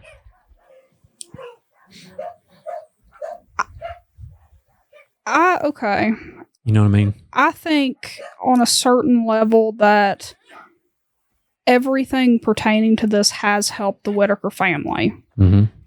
But I'm not necessarily sure if it's helped the viewpoint and the stereotype of West Virginia. Right. Yes. I can see that. So, Right. Do you remember your brother's friend? I mean, it's great. It's great for them in the fact that they got some new things, and and you're not sure that, if the negativity has reached them because of their lack of broadband access and different things like that. So overall, it could be more of a positive for them, but at the same time, just the other people that are from West Virginia, the impact that it might have on them and how they feel about it. Gotcha. Sure. Potentially. Yeah.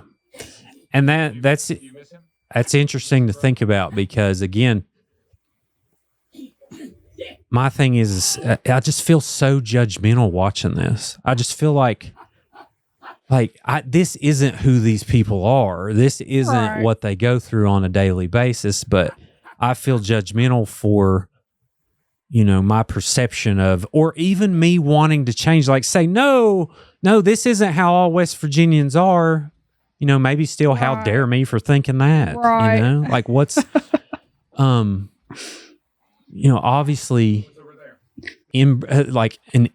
inbreeding is a bad thing. It's not good for humans to do this. Obviously, it's just their life experience is something that we can't even fathom. It's the same thing as, we like to think that we're all millionaires and we know what it's like to take a dump in a golden toilet. You know what I mean? Yeah. But they're not us. We're not them. Our life experience is different. You know what I mean? Yeah. It's the same thing here. It's not, I don't know. I just don't know what this does. Yeah. So with that being said, I mean, I grew up in Odd, but then when I moved to Shady and I'm mostly in the Beckley area nowadays, like I don't ever go to Odd anymore. So like seeing some of this stuff is just like a really interesting reminder of like what I grew up with, but like it's really night and day difference living in close to the Beckley area, which is just like not like this at all. Right. Like it's a whole other world. Right. Well, now, and to clarify, you know, this is one family in Odd. Yeah. There's other people in Odd that's just like us. Yeah. Right? Yeah. How far away was your childhood home from where they lived? Do you know? So I looked it up and it was less than 5 miles away. Less than 5 miles? Yeah, but like everything is so far away in Odd, like, or just, you know, kind of in West Virginia in general. To get anywhere, you have to drive like a little bit of a little ways. But in this situation for me, they lived like less than 5 miles down the road. Right. I actually rode the school bus past their house. Oh, cool. Yeah, on a daily basis. Yeah. So it was, I would see this kind of thing growing up. Like you knew of Timmy and Ray Yeah. and everybody? Yeah. What was the thought process then? Did y'all just like, well, they're neighbors? Or did you kind of know that there was something? Or So my experience might be a little different. I'm not sure, but as a kid, when I was 4 years old, my best friend in preschool, her last name was Whittaker. Mm-hmm. And she actually was part of the Whittaker family. Mm-hmm. But she's normal and she's just a normal person. You would never know that she's even related in any way to this family. Their family's huge. Mm-hmm. Like, so yeah, like there's people in their family around that like you would never know they're even related. Right. Because I mean, with the family tree, there were 15 siblings. Mm-hmm. And a lot of those siblings were, you know, normal and had kids. And then those kids had kids. And they're out there in the world right now. Sure. And to them, this is probably just family. Like, yeah, that's Timmy and Ray. Yeah, absolutely. And the impact that it would have on them is probably really devastating. Sure. So they are connected and they see... Yeah. Let's look at the top comments here. Let's give people the benefit of the doubt. It says, top comment, I reckon Ray has been neglected and left with the dogs for most of his life. He is actually communicating with the dogs as he can relate to them more than humans. See? That's exactly what you said. That's the top comment. Well, one of them. Yeah. So they done just, but at the same time, I called it barking. Like, right. It's people that literally they only understand what they're topically seeing. Yeah. Relaying information. And that is so far from the full foundation of the whole story. Yeah. You know? And then it becomes this thing of like, yep, I know the exact answer. I know what's happened and I know everything that and I've now judged these people and no one else is going to tell me any different about people in West Virginia. This is, you know, but then another one, it says it's like Ray was never taught properly to speak and he copies the dog noises around him. This is really heartbreaking. 58,000 thumbs up. So same thing, you know? Yeah. But I like, and then someone else says, stop saying he's dumb for asking Ray questions. He was clearly happy to be talked to. He probably doesn't get much interaction due to only saying hey and barking. So what I got to say to that is Mark was getting a reaction. Yeah. Ray, being a genuine soul, was just happy for the interaction and doesn't realize what this thing is in front of him. Mark isn't sitting there trying to have a conversation. No, and he's also not explaining what he's doing either. Yeah, it's not really, I mean, and maybe later, of course, they started making more videos, and he said on Rogan, he said, I don't want to make a sideshow out of him. I don't want to keep on making videos. And what did he do later? I mean, if you look at his channel, there's like, there's probably 8 to 10 videos. Yeah, and after that, he started making more videos because of I'm not going to say revenue, but for lack of a better words, the revenue from this, but also taking a percentage and giving it to him. I relate it to extraction with the coal industry. I'm going to take a majority of what I want and I'm going to throw you a few biscuits. Yeah, because we really don't know how much money he made off of this. Sure. Yeah.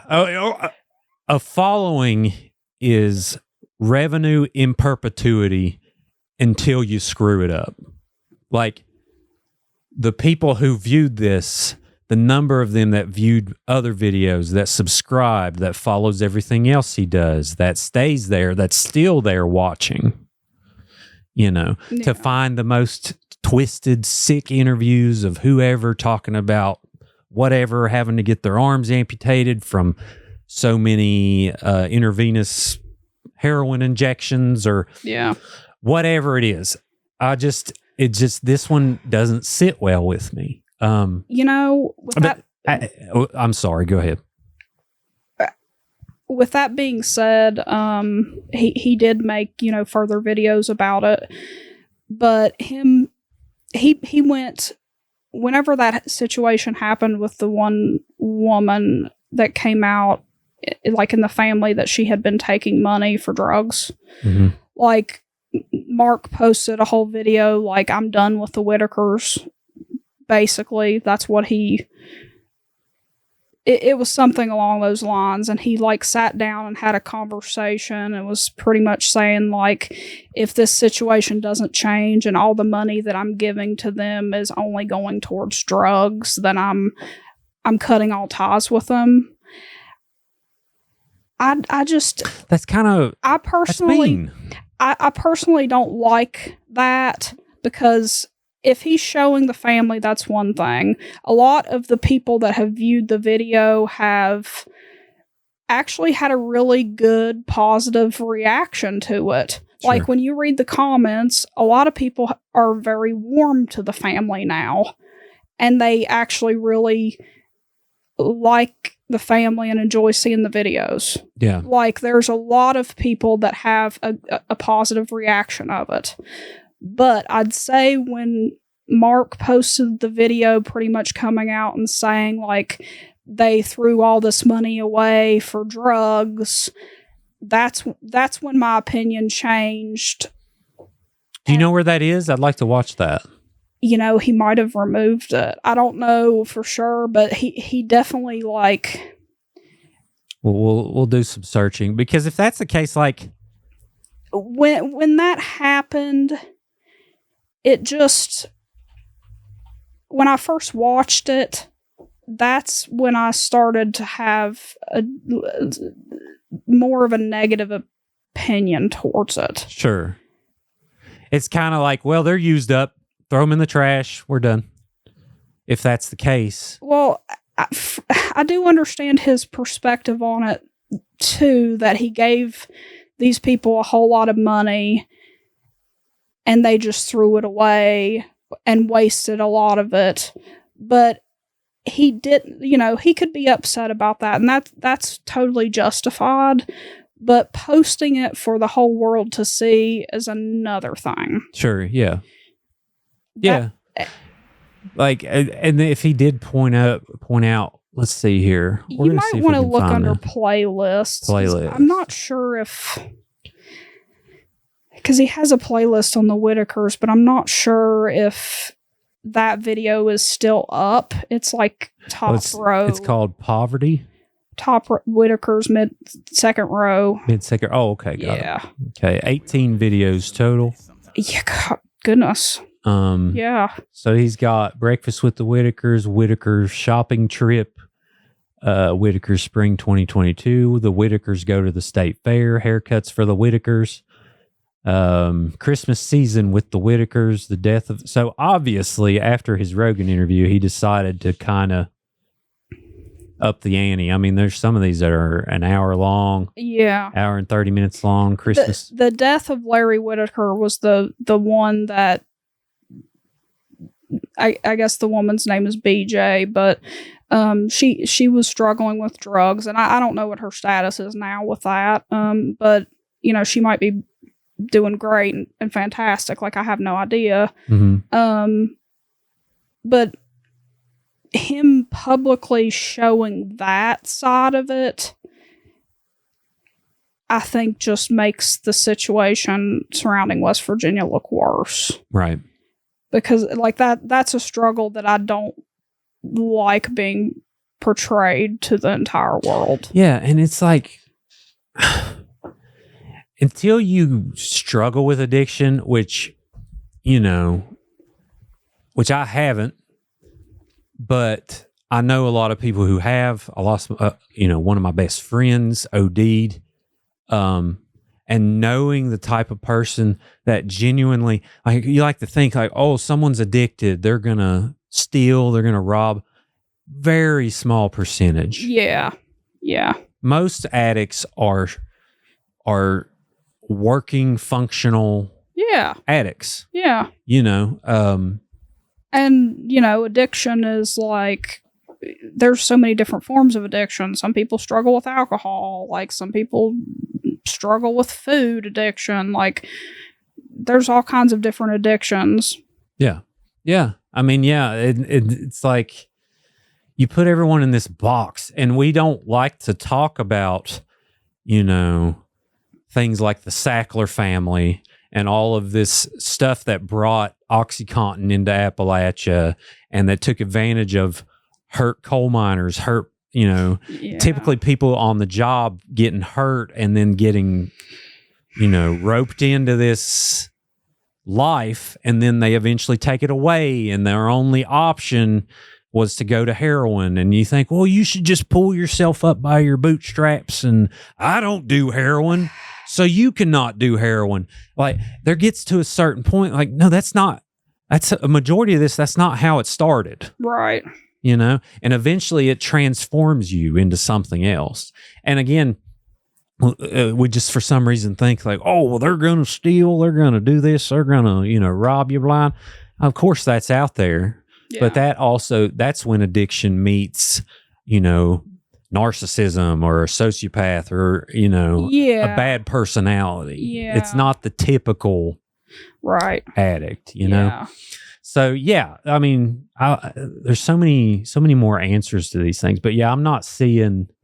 Let's click on this. So he talks to Danny Jones, which is another good podcast about the Whittakers specifically. I kind of think it would be good for us to listen and commentate on an actual interview of him talking about this. I'm not sure what he's going to say One here. of your most popular video series on your channel is about an inbred family, right? Yeah, it's got where did they live? He's already laughing. 12 or 13 million views. Yeah, it's got like and did you catch that little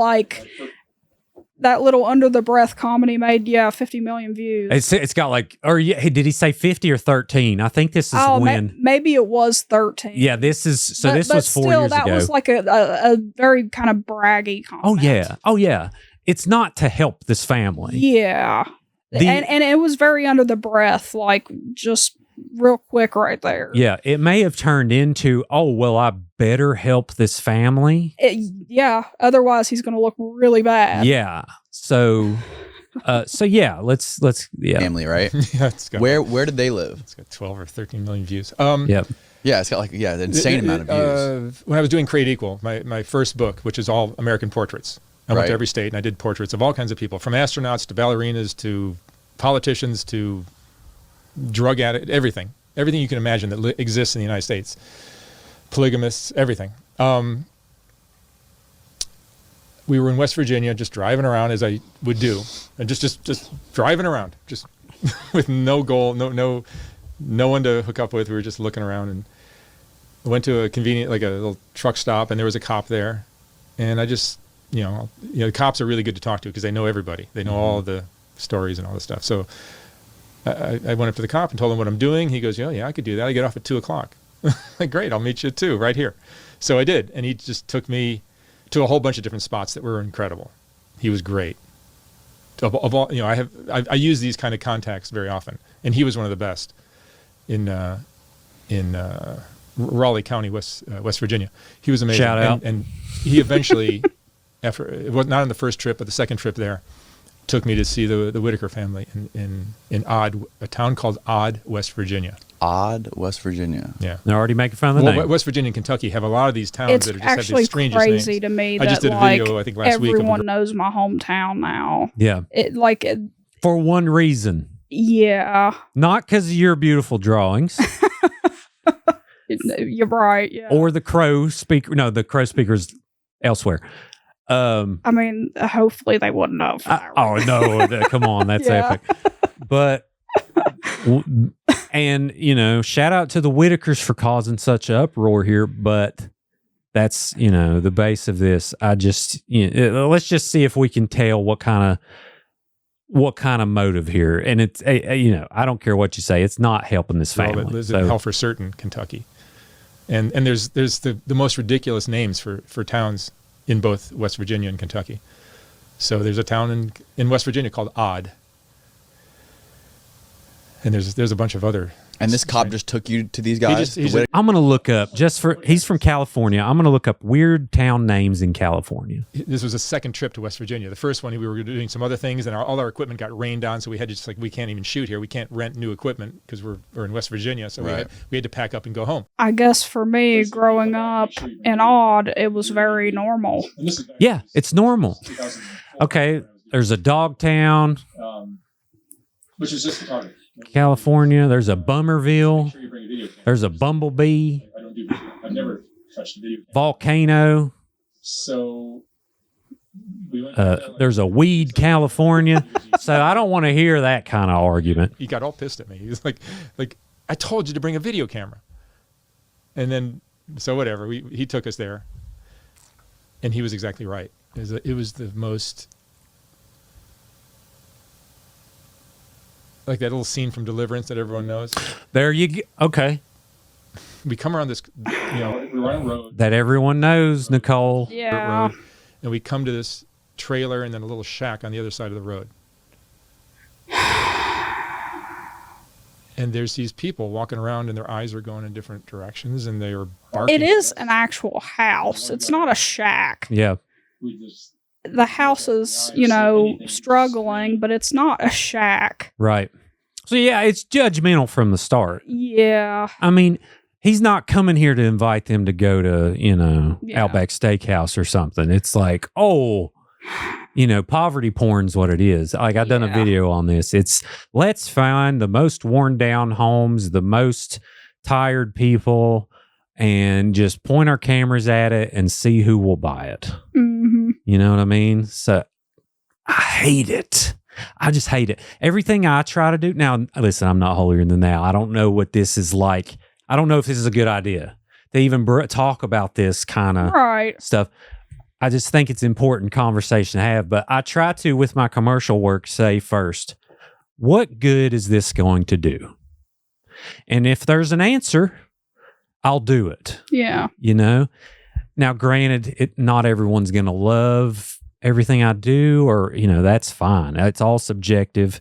I want to do stuff that I feel good about morally, ethically, creatively, and not look through things with rose-colored glasses, but try to leave this mini digital time capsule of mostly positive work.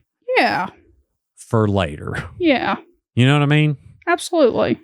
So I don't get that with this. What is it? Oh, I GoFunded them a truck. Is that it? Or is that what it became because of it exploding? Right. Like I'd have to look back and see.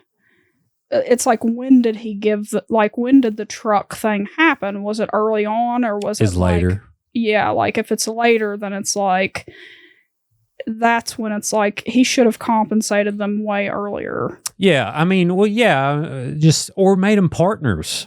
Yeah, or just something like with the amount of money that he's made, he probably could have just bought them a house and had them move into it. And I think that they may have ended up building a house. I can't remember, which is great.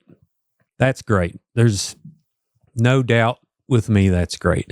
Now they used to have a GoFundMe on here, but they shut that down. Yeah. I want to see if we can find, before we move on, because I don't care if it takes us 4 hours, Nicole, we're going to fully express this situation. GoFundMe, the Whittakers. Okay, so it's still out there. This is a new one. Yeah, it says help the Whittakers rebuild after a fire. So what burned down? I don't know. When was this? It says Soft White Underbelly is coordinating this GoFundMe campaign to help the Whittaker family replace the mobile home that was lost in a fire. Oh, okay. I think it was the place across from them on their same road. Like their house, the building across from them, I think was a mobile home. Gotcha. Whatever money is left over will be spent on a night at a nearby strip club for Ray and Timmy. Is that what it says? That's what it says. Are you serious?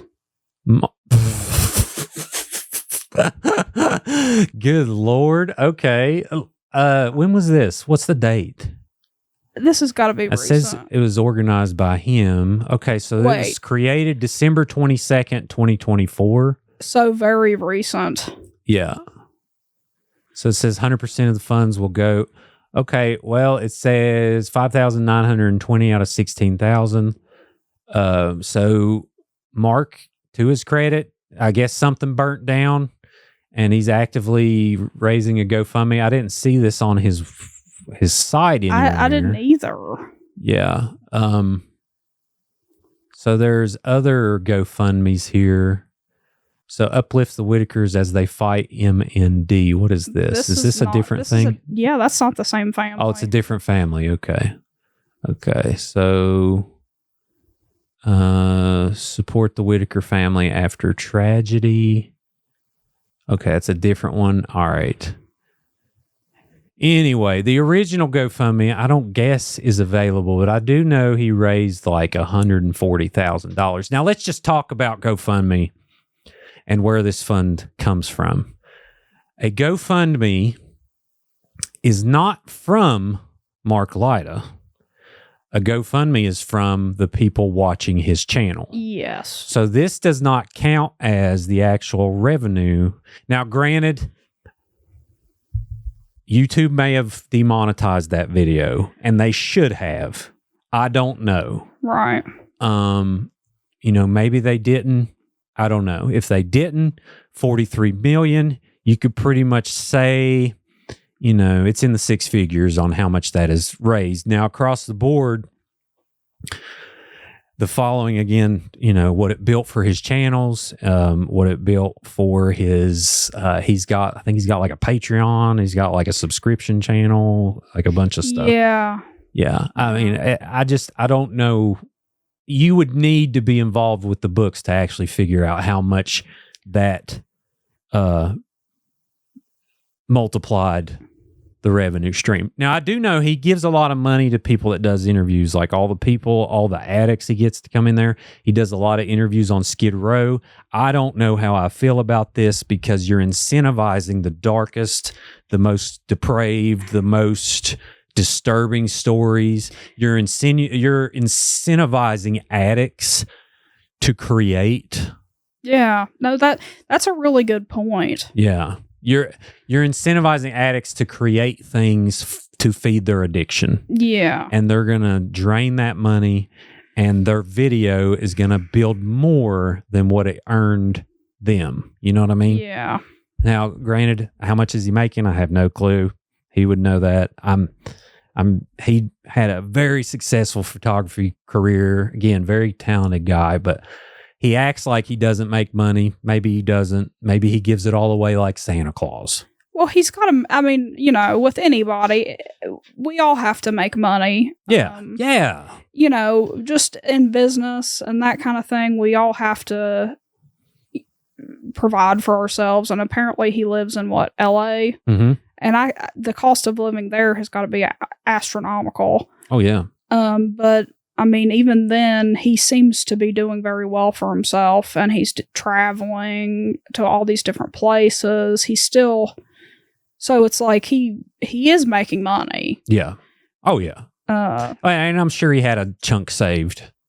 You know, I remember him talking on an interview like he had $1 million in a checking account, not gaining any interest, and he didn't have time to invest it because he was working so much. Oh, okay. Yeah, he said that in here. So the guy's fine. Right, yeah. You know, but let's listen to the second half of this interview here. And go running away, and his pants would fall around his ankles. He'd go running off and go kick a garbage can. And this would happen over and over. It was out of control. The craziest thing I've ever seen. But I eventually got, you know, it's an interesting story. This shows you how I operate. This is why the barrier to entry for this project is incredible. And barrier to entry is the key to making business successful, whatever you're doing. Because if you could just do something that's easily duplicatable, then everyone's just going to copy it and do it. But here's this gives you a window into what I do. So this family in West Virginia, he compares himself to Michael Jordan in photography too. Like kind of, he talks about like all of this. He's like, everything I do turns to gold, and it's kind of sickening. It's like you can be confident, but you know, whatever. Again, Mark, come in the studio. I'm in Raleigh County. Let's do this. Yeah, Love it's to like, chat. yeah, it's like, okay, so he wants to go into the home of, you know, the Whittakers and show that off. Why not go into the home of like someone else from Raleigh County, West Virginia? Yeah, and show this beautiful studio. I mean, let's talk. Yeah, like I spent my life building this. Well, the last 13 years. Or it's like he could talk to someone else from odd West Virginia and talk to me. Like, exactly. You know, something just. But that wouldn't fit the narrative. Yeah. You know what I mean? Yeah. He's gonna go to Appalachia and talk to, you know, a mural artist or someone who owns a brewery. Like, what fun's that, Nicole? That's not Appalachians. But all right. Yeah, all right, Mark. There's people like you everywhere. Yeah. Exactly. I mean, yeah, I'm not going to crap on him. I'm not doing that, but you get it. You get what I'm saying. Yeah. They're like kind of protected by the neighbors and the relatives and whoever, you know, they don't like people coming to ridicule these people, and everybody in the area kind of knows of them, and let's just go over to the Whittakers and laugh at them or something. This kind of stuff. So he's saying that the neighbors go and laugh at him, which you know is false, correct? No, it's not. Okay, so that's true.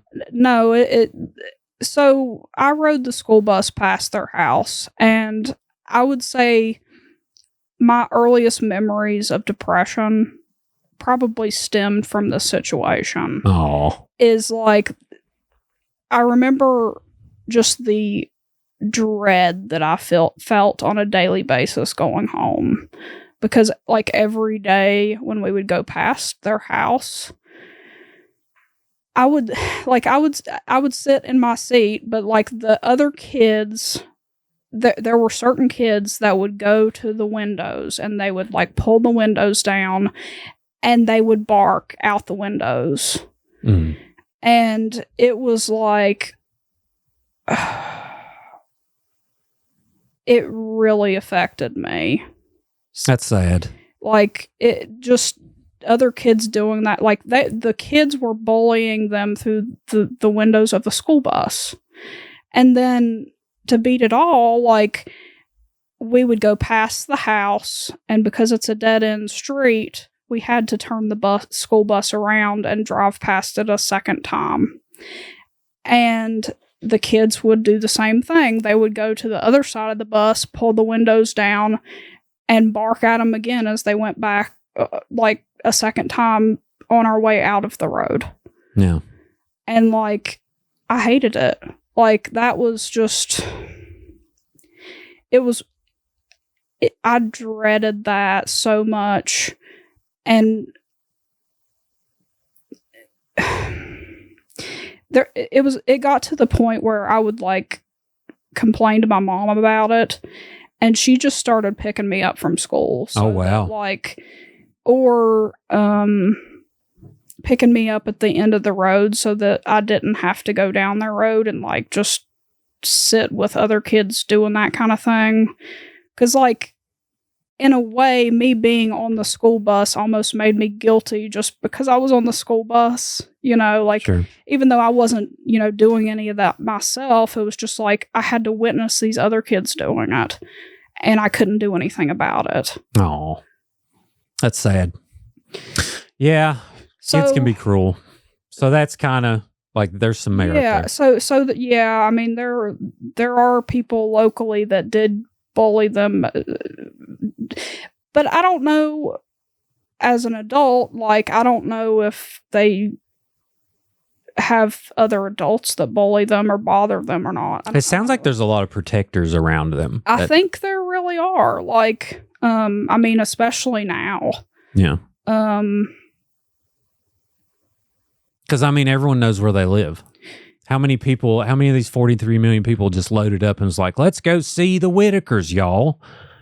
You know, let's do some mushrooms and just drive through odd West Virginia. I think it wouldn't be the easiest place in the world to find. Right. That's good. Somebody would have to... It would be... There's a lot of places to drive down, and most people are not going to be willing to do that. Well, that's good. But yeah. That's good at least. Happens. So I was the city slicker with cameras and you know, it's a pretty, not a huge production, but it's like, it's clearly I'm not from around here and it's clear that I'm doing something different. So that's another thing. With this situation, he's from LA and he's coming into this place and he's doing this. And it's like, it's almost one of those things like, you better get out of here. Like, you better go back to where you came from because, you know. Billy with a shotgun going to come out with crow music. Yeah, like, just him being from LA and coming into, like, it's just, I don't like and that. And this studio is in the same county. Yeah. Like, it's like he didn't invent cameras. Yeah. But anyway, okay, I give him the benefit of the doubt. I get it. West Virginia, you're California, you're big time, we're little time. Let's go. Just my luck, we showed up and somebody in their family had just passed away. And they were all mourning the death of their aunt or their grandmother or their somebody. And I asked one of the brothers who actually spoke if I could do these portraits. And he goes, no, we just had a death in the family and we're all mourning and we're having a funeral soon and blah, blah, blah. And it's just not a good time. I'm like, damn it. I came all the way out here and this happens. That's the first thing you think. Yeah, that's true. When someone's in mourning, that doesn't sit well. It's like, yeah, it's like, how selfish. Yeah. You know? But carry on. It was just terrible timing. So I have to be respectful and say, okay, I'm sorry. Thank you. Maybe I'll come back. Damn it. I have to be respectful. Daggone it. But then I started thinking about it. I'm like, you know what? It might be really nice for them if, you know, because I was shooting 8x10 Polaroids at the time. 8x10 film, but then shooting 8x10 Polaroids. So they get a big instant print. Okay. And I said, if I shot Polaroids of them, they could have a print of the entire family and they could include that in the casket with their loved one, and they might actually be into that. So I shot one of the members of the family, and then I shot a second one, and a third, and a fourth, and then eventually they liked that idea. And they said, okay, and that's what I did. And I ended up getting portraits of everyone I wanted to. And I gave them a print and did all the little nice things I do behind the scenes, and that was that. And it was a nice little relationship I started, and we would go back whenever I'd be in West Virginia shooting on like other projects and stuff, which wasn't often, but once or twice I'd be there and I'd go visit them and say hi, and then so now I'm working on this project. And so I will say, like, I do actually like what he just said with that, like giving them, like taking the photos and actually giving them a memento a keepsake, a treasure, like, and his work's beautiful. So that is really kind of him to do that. Yeah, very kind. But at the same time, was it ultimately to further his agenda? Yeah. I mean, it was. I mean, but yeah, I mean, but his photos are worth high dollars. Yeah. If you was to get him to come and do a portrait, I'm assuming if he would even do it, it'd probably be 5 figures. Probably. Yeah. So good on him. Super talented. But at the same time, someone just died. Let me think how to further my agenda. Yeah. It's weird. Yeah. But yeah, I get it. It's very nice of him to offer that for sure. I was just like, let's just drive by and say hi again. And I knew I couldn't do an interview like I do, which is a little more civilized like this. Mm-hmm. These people are so hard to, it's hard to communicate with them. Right. And you sure tried. It was ever going to work out anyway. So well, he stopped himself. He was like, he almost said, you can't even communicate with them. Yeah. And like, he stopped himself. Yeah. Because like, that wasn't going to sound. Well, he held his phone up to Ray for like 10 minutes. Yeah. Saying, just. When you watch the videos, you can see like Ray is communicating back with him. It's just like, you might not know exactly what he's trying to say, but if you pay attention, you can tell. Like he is aware of what's going on. He is telling people things. Yeah. We just might not know fully exactly what that means, but he is communicating. And he's an older dude. Like he's survived on this planet a certain amount of time. So there's obviously some type of life skills. Yeah. No, like there was in one of the videos, apparently he got bit by a copperhead. Jesus. And I don't know exactly what happened, but he grabbed the rat. I guess it was a copperhead, mm-hmm. and either he grabbed the snake and it was still alive, but he took it to somebody and he pointed at the bite on his arm, and he had the snake in his hand, so they can make the antivenom. Or he was letting someone know that he had a snake bite. Yeah. By holding the snake and pointing to the snake bite, and he knew that was dangerous. Sure. Like, because if you don't get treated for a copperhead bite, like, doesn't that mean... Like, you die. Yeah. You'll die from that. So, I mean, he's lived through that. He's managed to, Yeah. I mean, just because he can't communicate doesn't mean that... Like, just because he isn't trained in the language of Ray doesn't mean that Ray hasn't figured out how to express himself. Yeah. Yeah. I get it. To my iPhone, and I shot this stupid little video. Just kind of to show stupid little video. Yeah. Yeah. The level of poverty, level of everything that was in that family. Without any intent. It wasn't meant for my Again, it's channel, not the whole family I won't either. post a video unless it has the portrait, and I couldn't get another portrait. I knew that wasn't going to be in the works. The last time it was a miracle that it happened, and I don't think that was going to happen again. So I was just shot this little video, and as I was shooting, I realized this is kind of interesting. Yeah. This might actually work. Let me just follow through with it and see if maybe. So he told Rogan that he was going to show his friends. So I'm not. There's a little bit of scrambled eggs on the intent. So one thing I haven't mentioned is like. He talks about the situation. You were asking about the neighbors and that kind of thing. My best friend in preschool was a Whittaker. Like, her last name was Whittaker, but it's since changed like many years ago. So, that's a whole other thing. But I went to their birthday parties. Like, their family was there.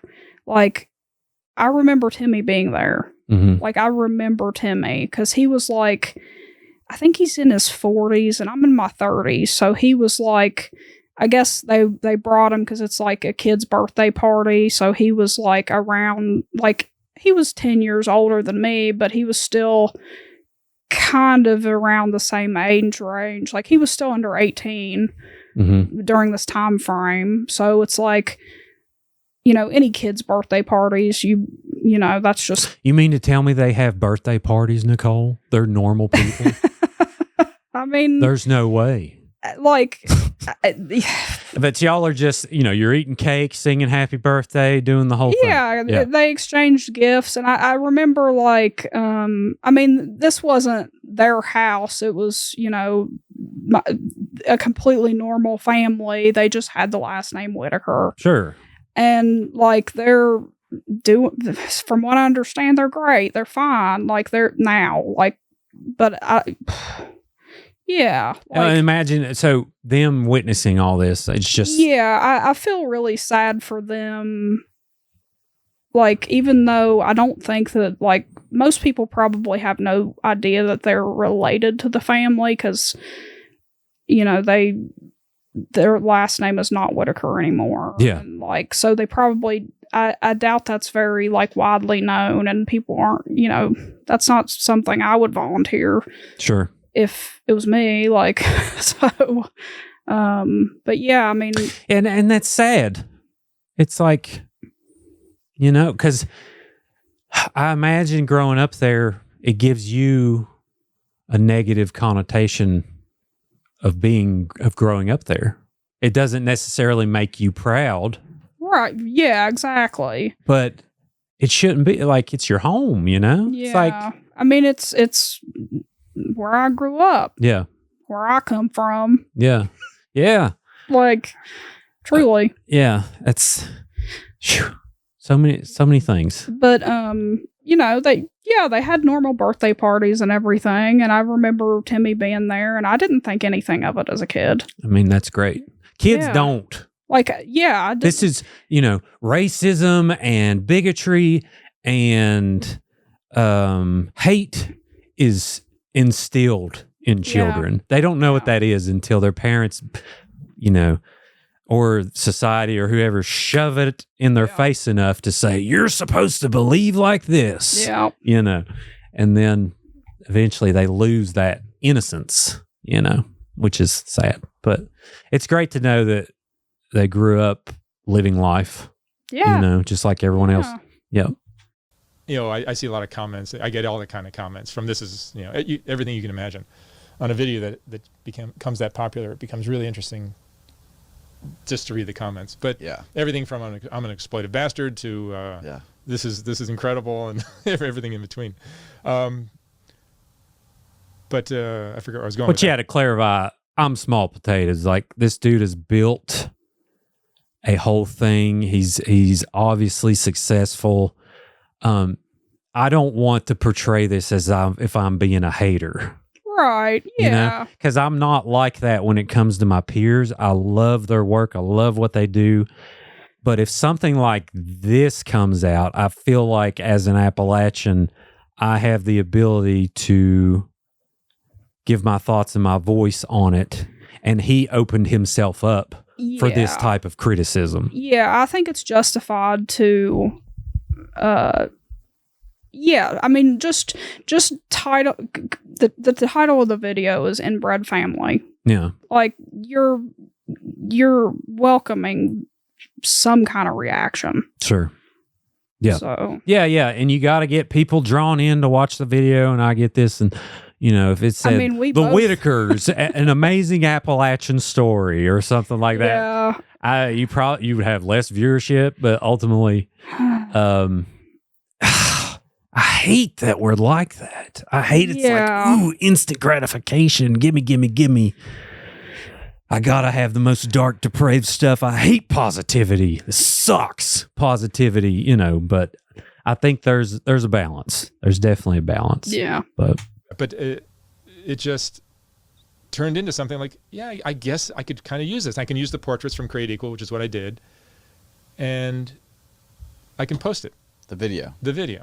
And I did, and I didn't know what it didn't really fit the channel. I didn't really say anything in the video. It was just something that was, it feels exploitive, but it is. But I think it's good for us all to know that a lot of these things exist. For sure. People say, "Oh, what you're doing is exploitive," all the time.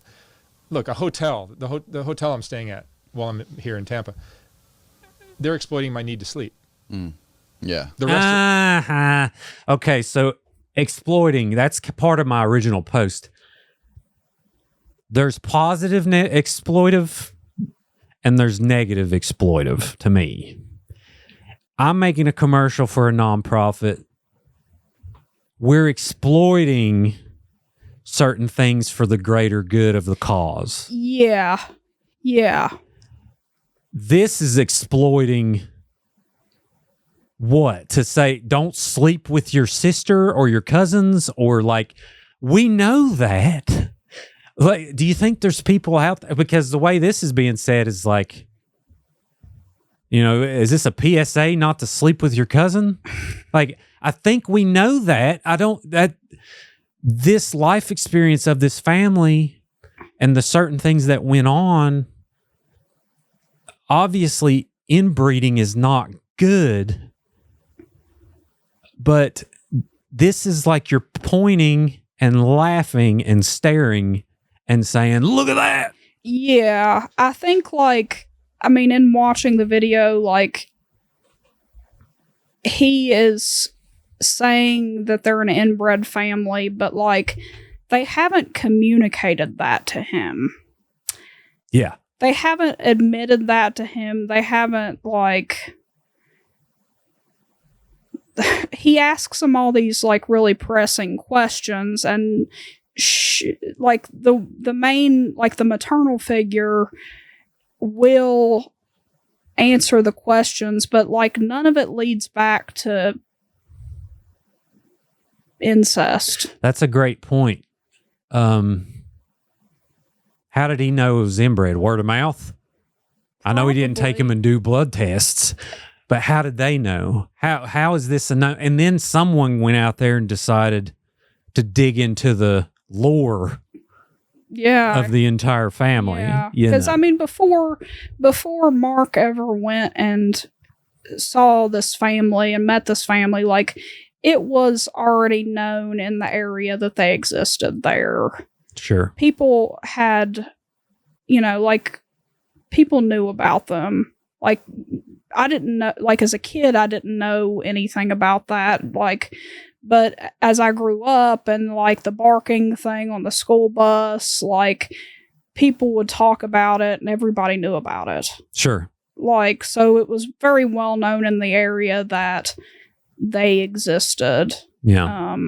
And I guess the cop that referred him to them is basically like, he was kind of just like, hey, check this out. Yeah.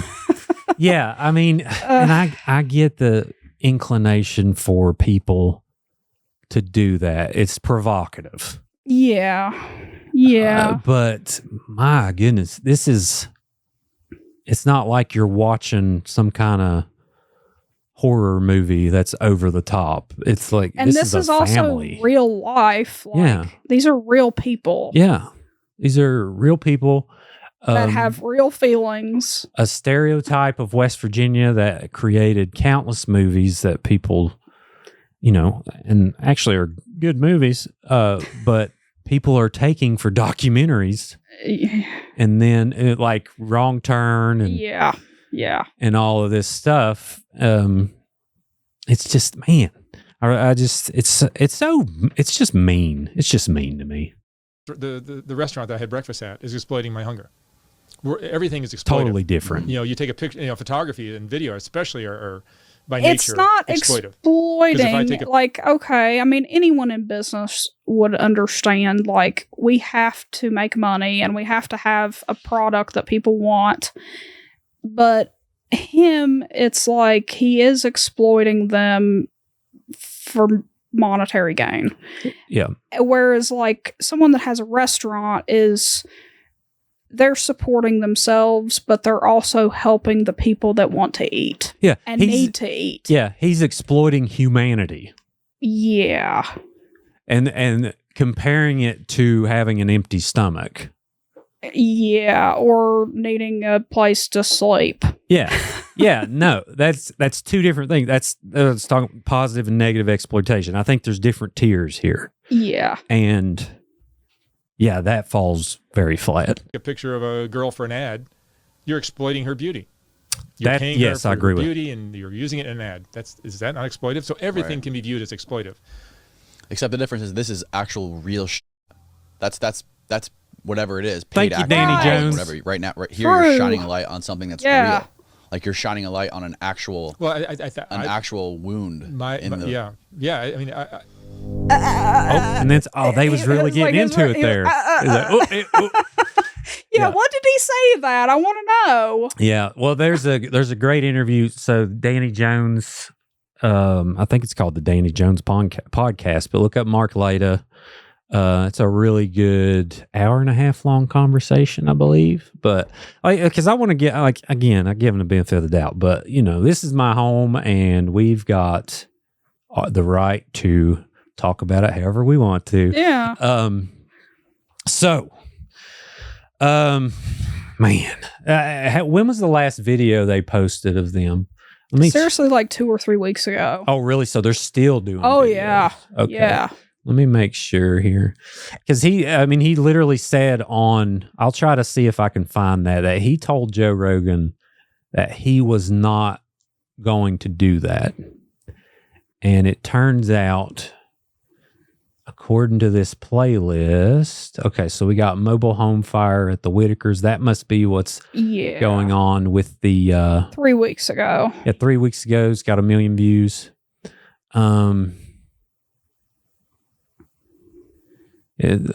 Top comment, and there's all kinds of drama too. Which let's get into that too. Are you good? Yeah. You good to keep going? Okay. Yeah. We're 2.5 hours in, but let's keep going. So this was 3 weeks ago. We got one that was Oh my. 4 months dictate the ago. information we see, it's easy for important stories to slip through the cracks. This is powerful because it can heavily Oh, I think he's selling his prescription or subscription channel, maybe. I'm not sure. influence and divide public opinion. Much of what I do on Soft White Underbelly is about digging deeper and trying to see beyond. Okay, yeah, he's selling his subscribe. Go to Soft White Underbelly, sign up for his crap, whatever. Give them more money. Yeah, listen, overall talented dude. Listen, way more talented than me, Nicole. Let's just say, super talented dude. We just have a morally conflicting view on creativity. So obviously he's still making videos. We got Silent Auction, Rebecca and Whittakers signed books, Jason Whittaker, the Whittakers' grandnephews, Brandon and Lewis Whittaker Family Cemetery, all kinds of Whittaker stuff. So it's essentially a TLC series at this point. Yeah. For the channel. And hey, do your thing. I'm sure he's giving back and taking care of them. But I'm going to go ahead and see if I can find his specific Rogue. I know the full interview's on there, and we can go through and painstakingly click through it. Let's try this here. Doing interviews. Homeless problem. Family in America. Yeah. I mean, okay, so before all this, I didn't know who Mark was. Right. One of the most I had compelling. no clue who Mark was. You just And knew about the video? When I found out about the Inbred Family video, that's how I found out who Mark was. Gotcha. And then him communicating with Joe Rogan and telling him all about this family that I grew up near and rode the school bus past. That is kind of a wild thing to me. It's crazy. It really is. It's like simulation theory type stuff. Yeah, it's I don't even know if I don't know how I feel about that part. Yeah. It's just it's All right, Nicole, we're back. What just happened? I think Mark's listening and cut off our power. We had a power outage. It's a snowstorm here in West Virginia. I think it's going to get cold, super hyper cold here in a day or so. But anyway, we were saying, where did we get cut off at? We're listening to this Rogan conversation, and I was telling you that he actually videos that I watched was mentions those mountain. not turning them into a sideshow. It's crazy. I'm just curious if it's in this clip. Like parts of Kentucky and West Virginia are like that. So poor. So we're driving down this dirt road. We come around this bend. There's a shack on the left. Okay, it's the whole thing. Let me see if I can fast forward and see where it's at. So Particularly. so let me tell the story about how we met. So we pull up and these people are just staring at us, and it's something that Like it's the craziest thing I've ever seen in my life. I'm certain I will never see anything crazier than this. And that's something that I can't, him saying that, as someone who did grow up in Odd and like saw some of the Whittaker family around as a kid, which was normal to me, like, I can't imagine the shock value that would come over somebody that's from from somewhere in LA, where every time you walk around, everyone's beautiful there. Sure. Like, everyone's a model. Like, you know, that's just, I can't imagine his perspective on seeing them and how that felt. Oh yeah, I mean, it's definitely It's not like his world. Yeah. Yeah, for sure. But at the same, you know, Which almost kind of makes me feel like it's even more exploitative yeah. than, you know. It's like if we were to go to Skid Row and film all the thousands of homeless or something. Yeah. Like it's something, you know, obviously homelessness is or you know, is everywhere. But in certain areas it's really, I guess, shocking's the word. Like you're sad and you're like, oh my goodness, there's so many people living like this. But yeah, it definitely is a different world. And we pull the cars over. Me and the cop get out, and the cop comes up to me and says, I told you, should have brought a video camera. I'm like, yeah, you were right. So I walk over to the house to ask. So I just like. It's the whole backstory we've already. Okay. Yeah. I'll check in with you later. By 10 prints. Okay, yeah, it's not on this one. It's on his full story. I guess I could do a quick skim and see if I can find it real quick. From now on, like this new direction that you want to take things to, what? This, and he goes, did you bring video cameras? I'm like, no, I don't do video. Some of your brothers and sisters probably The most replayed in this whole episode These are all brothers and is sisters. right here. Daddy went to wrong, but he graduated. You graduated from what? You know, we're from high school. You went to high school, Timmy? Yeah. I go to the trailer home. And, Let's fast forward here and see if I can there's a man find sitting that. on the couch with two women. If they want to do it, it's up to them. So that gave me the green light to go. They're my favorites. Just the backwoods hillbillies are my favorite. They're so beautiful. So we're back in West Virginia. I'm like, hey, we're close to the Whittakers. Let's go drive by. So we drive. What is double first cousins? I don't even know. But So they're in talking addition to about that, the their family tree. fathers on both the mother and the father side were twins, identical twins. Oof. So it's like the same person birthed the mom and dad, even though they were different. Okay, Nothing. It's just a poor family, but that's YouTube. Yeah. But eventually I'm making money on that video, so I just figured I'll share it with them. And then I got so many people requesting, oh my, how do I help this family? So I put up a GoFundMe that's just for them, and people donate to it, and I give them money, and I've given them lots of money now. And you can see in the more recent, there's He I didn't think 4 give videos them with that family. money, by the way. Their living conditions have improved. That quite was a bit. the crowd. So was raising the the entire money. family Now, inbred? granted- The woman who's talking, is she just like a lesser? They're all I'm brothers and sisters. maybe I'm sure he's gave them money too. except for but Timmy, who is Lorraine's. I think Um, when the one woman was talking about it, when he confronted her about the drugs, Mhm. he was talking to her, and she was pretty much saying like, oh well, when I need $200, you just send it to me. And so like he does actually just send them money from time to time, Right. from what I understand. from the GoFundMe. I'm not sure. I'm pretty sure that we'll look this up, but there's a whole drama behind it. yeah. There's another YouTuber that made like this expose about Mark, and it was a little unfair towards Mark. I feel like we are having a fair conversation, but you know, think what you want. But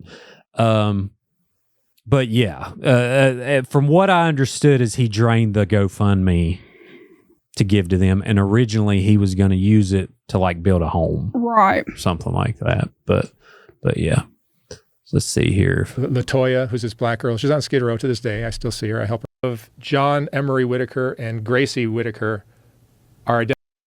People want to see them weekly. I'm not going to do that. See, Is that the most bizarre? Right. You know, people want more videos from them all the time, but I don't want to just turn them into a circus act. So. But now their living conditions have improved. Yeah, I mean, I, because of my whatever, because of meeting me, I'm not saying I did any so great he thing. says All he I'm doesn't saying want to is turn I them thought- into a circus act, Hey. but according to him, a circus act is seeing them weekly. I guess, because But- there's 18 videos on his playlist. I think that's But I mean, that's A still lot. pretty excessive. a lot. I mean, that's a season of a show. Oh, yeah. Yeah. So a little contradictory there. Yeah. 18 18 videos, that's a lot. Yeah. And all of them in the millions.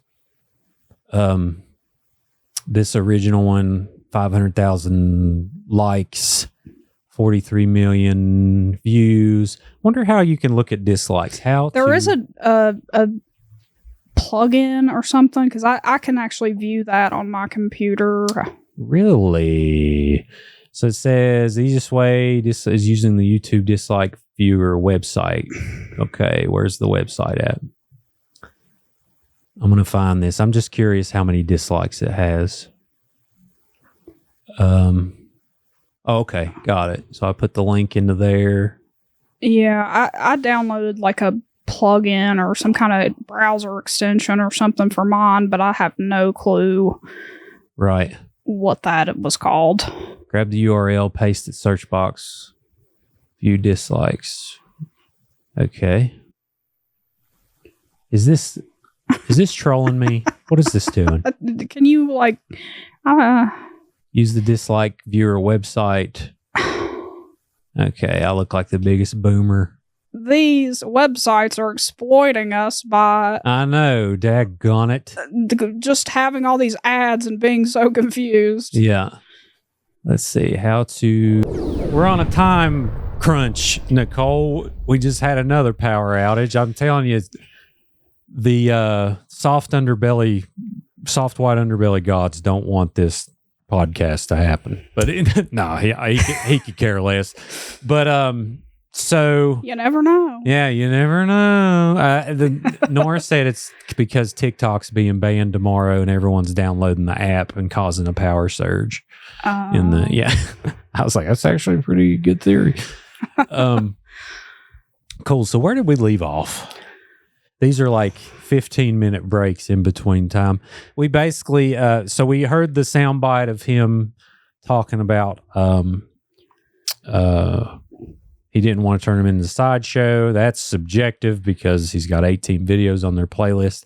You made some. So you asked me about my process on trying to grow this following. Right. So, yeah. Yeah. What was you thinking there? Well, I was just saying, like, with any, I want to create videos on, I've created videos on YouTube. Like, I'm familiar with the algorithms and how things, like, you have to have certain tags and you have to use certain clickbaity titles, and to be successful, there is an element to that sometimes we have to use in order to be a success, even though we might not necessarily feel that way. Sure. So it's like, is he ethical or is he not? I don't know. Like, Oh, and I want to ask myself too, like, am I being a hypocrite with the content I make? Because a lot of Creepalachia stuff definitely, I guess you could say I see it as educational, but also provocative. but Mark would probably feel the same Sure, way. exactly. Yeah. Yes, exactly. And I just, with this being, someone's life, something they couldn't help, Ray couldn't help. Out of their control. Yeah, I mean, really, it was. Now, maybe whoever, was the ultimate parents, who knows what the IQ was or what that situation was. Of course, that being said, then Ray and Timmy wouldn't be here. Right. You know what I mean? Yeah.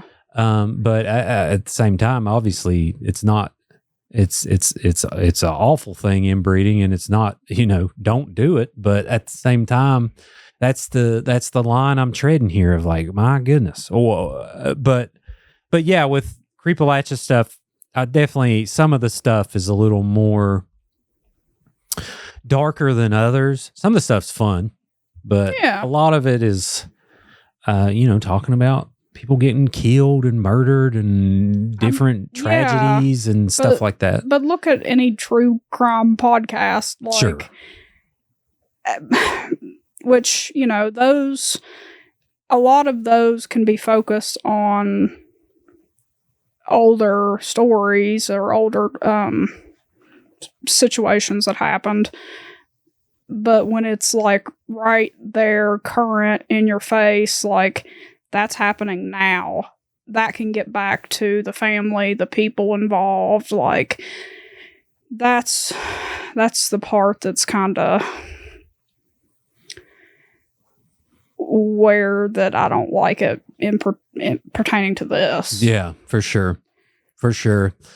Oh man, what else can we do about this? I think I've fully expressed my opinions. Is there anything in particular you left out that you want to talk about before we leave? I'm not sure. I mean, I have I brought some of the other stuff that I do, like other than artwork. We have like a laser engraving business. Oh yeah. What is that called? Cryptid Roads. It's not up on online yet, but it's cryptidroads.com. It's not available yet, but right. It's you got the URL. Yeah, bought. Launching soon, but. One of my best friend, I have to tell this story because it's hilarious. Sure. We were talking about how important it is, like whenever I hang on, I'm choked. Okay. Diet Coke. I'm done. All right, go ahead. Whenever. Sorry, I lost my train of thought. I'm sorry. I'm You're good. Still dying. You're good. I'm gonna hit mute for a second. Okay. My best friend Sheena, I talk to her all the time, and I was pretty much saying, like, when it comes to certain things, like sometimes there's things I procrastinate on, and sometimes it's things that takes, it actually takes a lot of time to do. This has been a project we've been working on, like we've done a lot of in-person events, but the actual like setting up the website and stuff, we haven't gotten to yet. Like I haven't gotten to yet. Sure. And I'm like, well, I was talking to her about it, and then I'm like, you know what? I should stop saying I don't have time because I didn't like. So Sheena, they also do videography on occasion. Her and her fiance currently, and they do videography. And her and her fiance Jake, they got contacted, I guess, by Flo Rida. Oh wow! And they had asked, do you have a website for your videography? And at that point, he didn't have his website up yet. And Sheena has her stuff up, but the video side was not up yet. Right. And she launched an entirely new website in 20 minutes. Oh wow! Because nice. there was I guess she was pretty much like, oh well, just don't respond to this text message yet. Like just wait for a minute and right. And I'll get you one ready and set up in the next 20 minutes. And so I'm gonna like put something there. I think I'll probably put some kind of placeholder in there just to before, because I don't have the shop or anything up yet, but I want to have like the branding and stuff up. Heck yeah. Least. And Sheena's website is Sheena Penley DP.com and does a lot of weddings, portrait work. Very, very super talented. Yes, she's awesome. Yeah, definitely. She does a lot of work for the Greenbrier and just a lot of surprise proposals and Yeah, she has a studio in downtown Lewisburg. So, Oh, cool. yeah. And yeah. what's going to be the goal of Cryptid Roads? I'm going to tell them I have a question. It'll probably go to my mom's email or maybe like the main one. But yeah. So for this, I've designed and created a lot of. It's a laser engraving primarily, Right. but I've created a lot of like Mothman themed stuff. Shoot, yeah. Bigfoot themed things, Flatwoods Monster. This is this isn't from y'all, but y'all Yeah. gonna do like stuff like this? Yep. Heck yeah. That's Yep. awesome. When's the planning release launch for this? 20 minutes after I get home. 20 minutes after you go. Perfect. Perfect. Yeah. No, I'd like to work on it within the next like 2 weeks, probably Awesome. getting something set up here. That's great. I told we've been doing a lot of events and stuff all through the fall, and Christmas commissions were crazy. Right. So I was super busy, and I'm like, okay, come January, I'm going to focus on getting this stuff up and running for like Cryptid Roads. So that's deal. That's the goal. Well, good luck with that. I'm excited you. to see. I know anything y'all put your hands on, it's going to be awesome. I actually have a little box of stuff for you. Oh, what? Is this mine? Yeah, you can have it. What? First gift. I just put it in a gift box because it was the easiest thing I could find. Thank you. Heck yeah.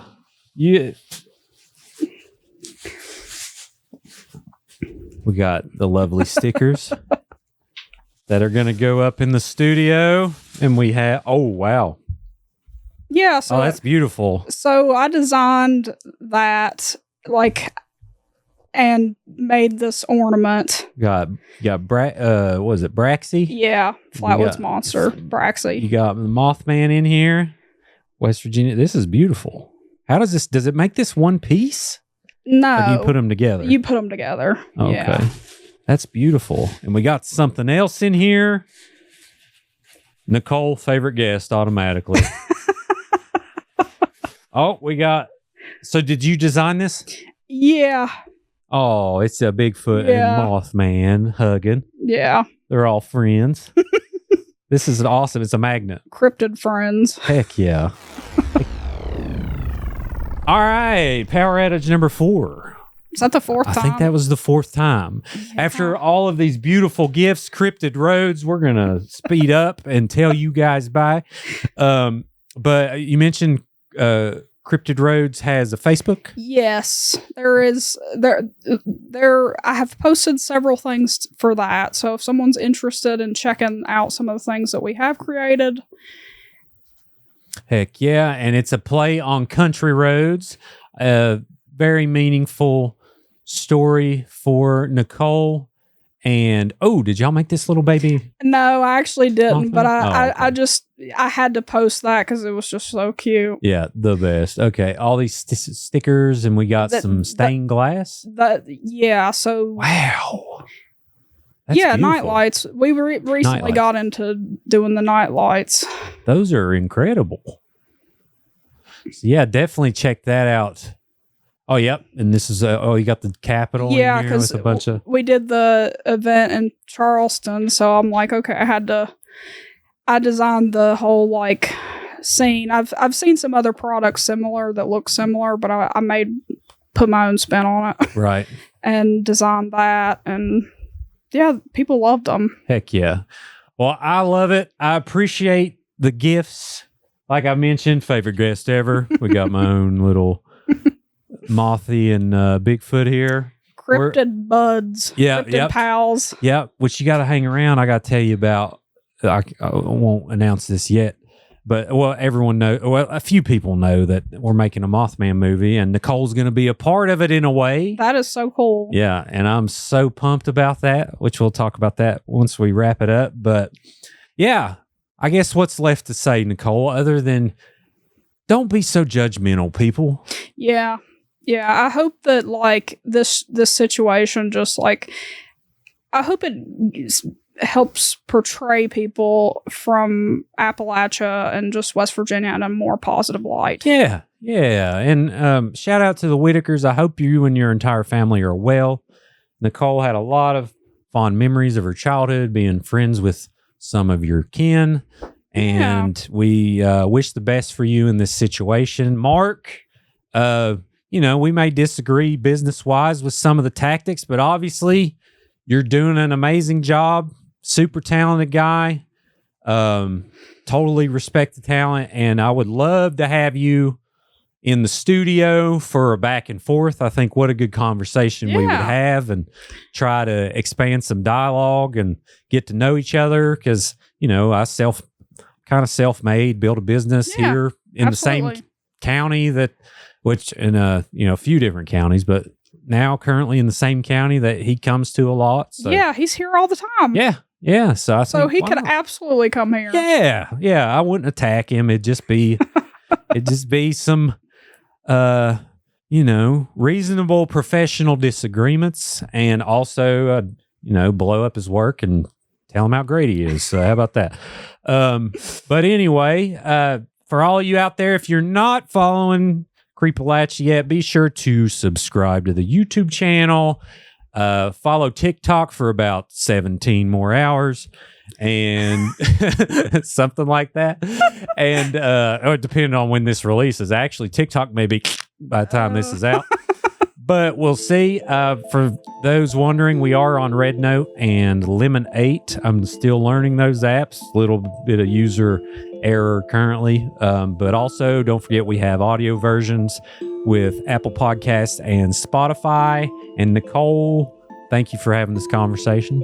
Thanks for having me. Yeah, appreciate you being here. Love your talent. Super crazy, awesome talent. And I hope to put some more stuff on my wall. And until then, everyone else out there, long live Appalachia.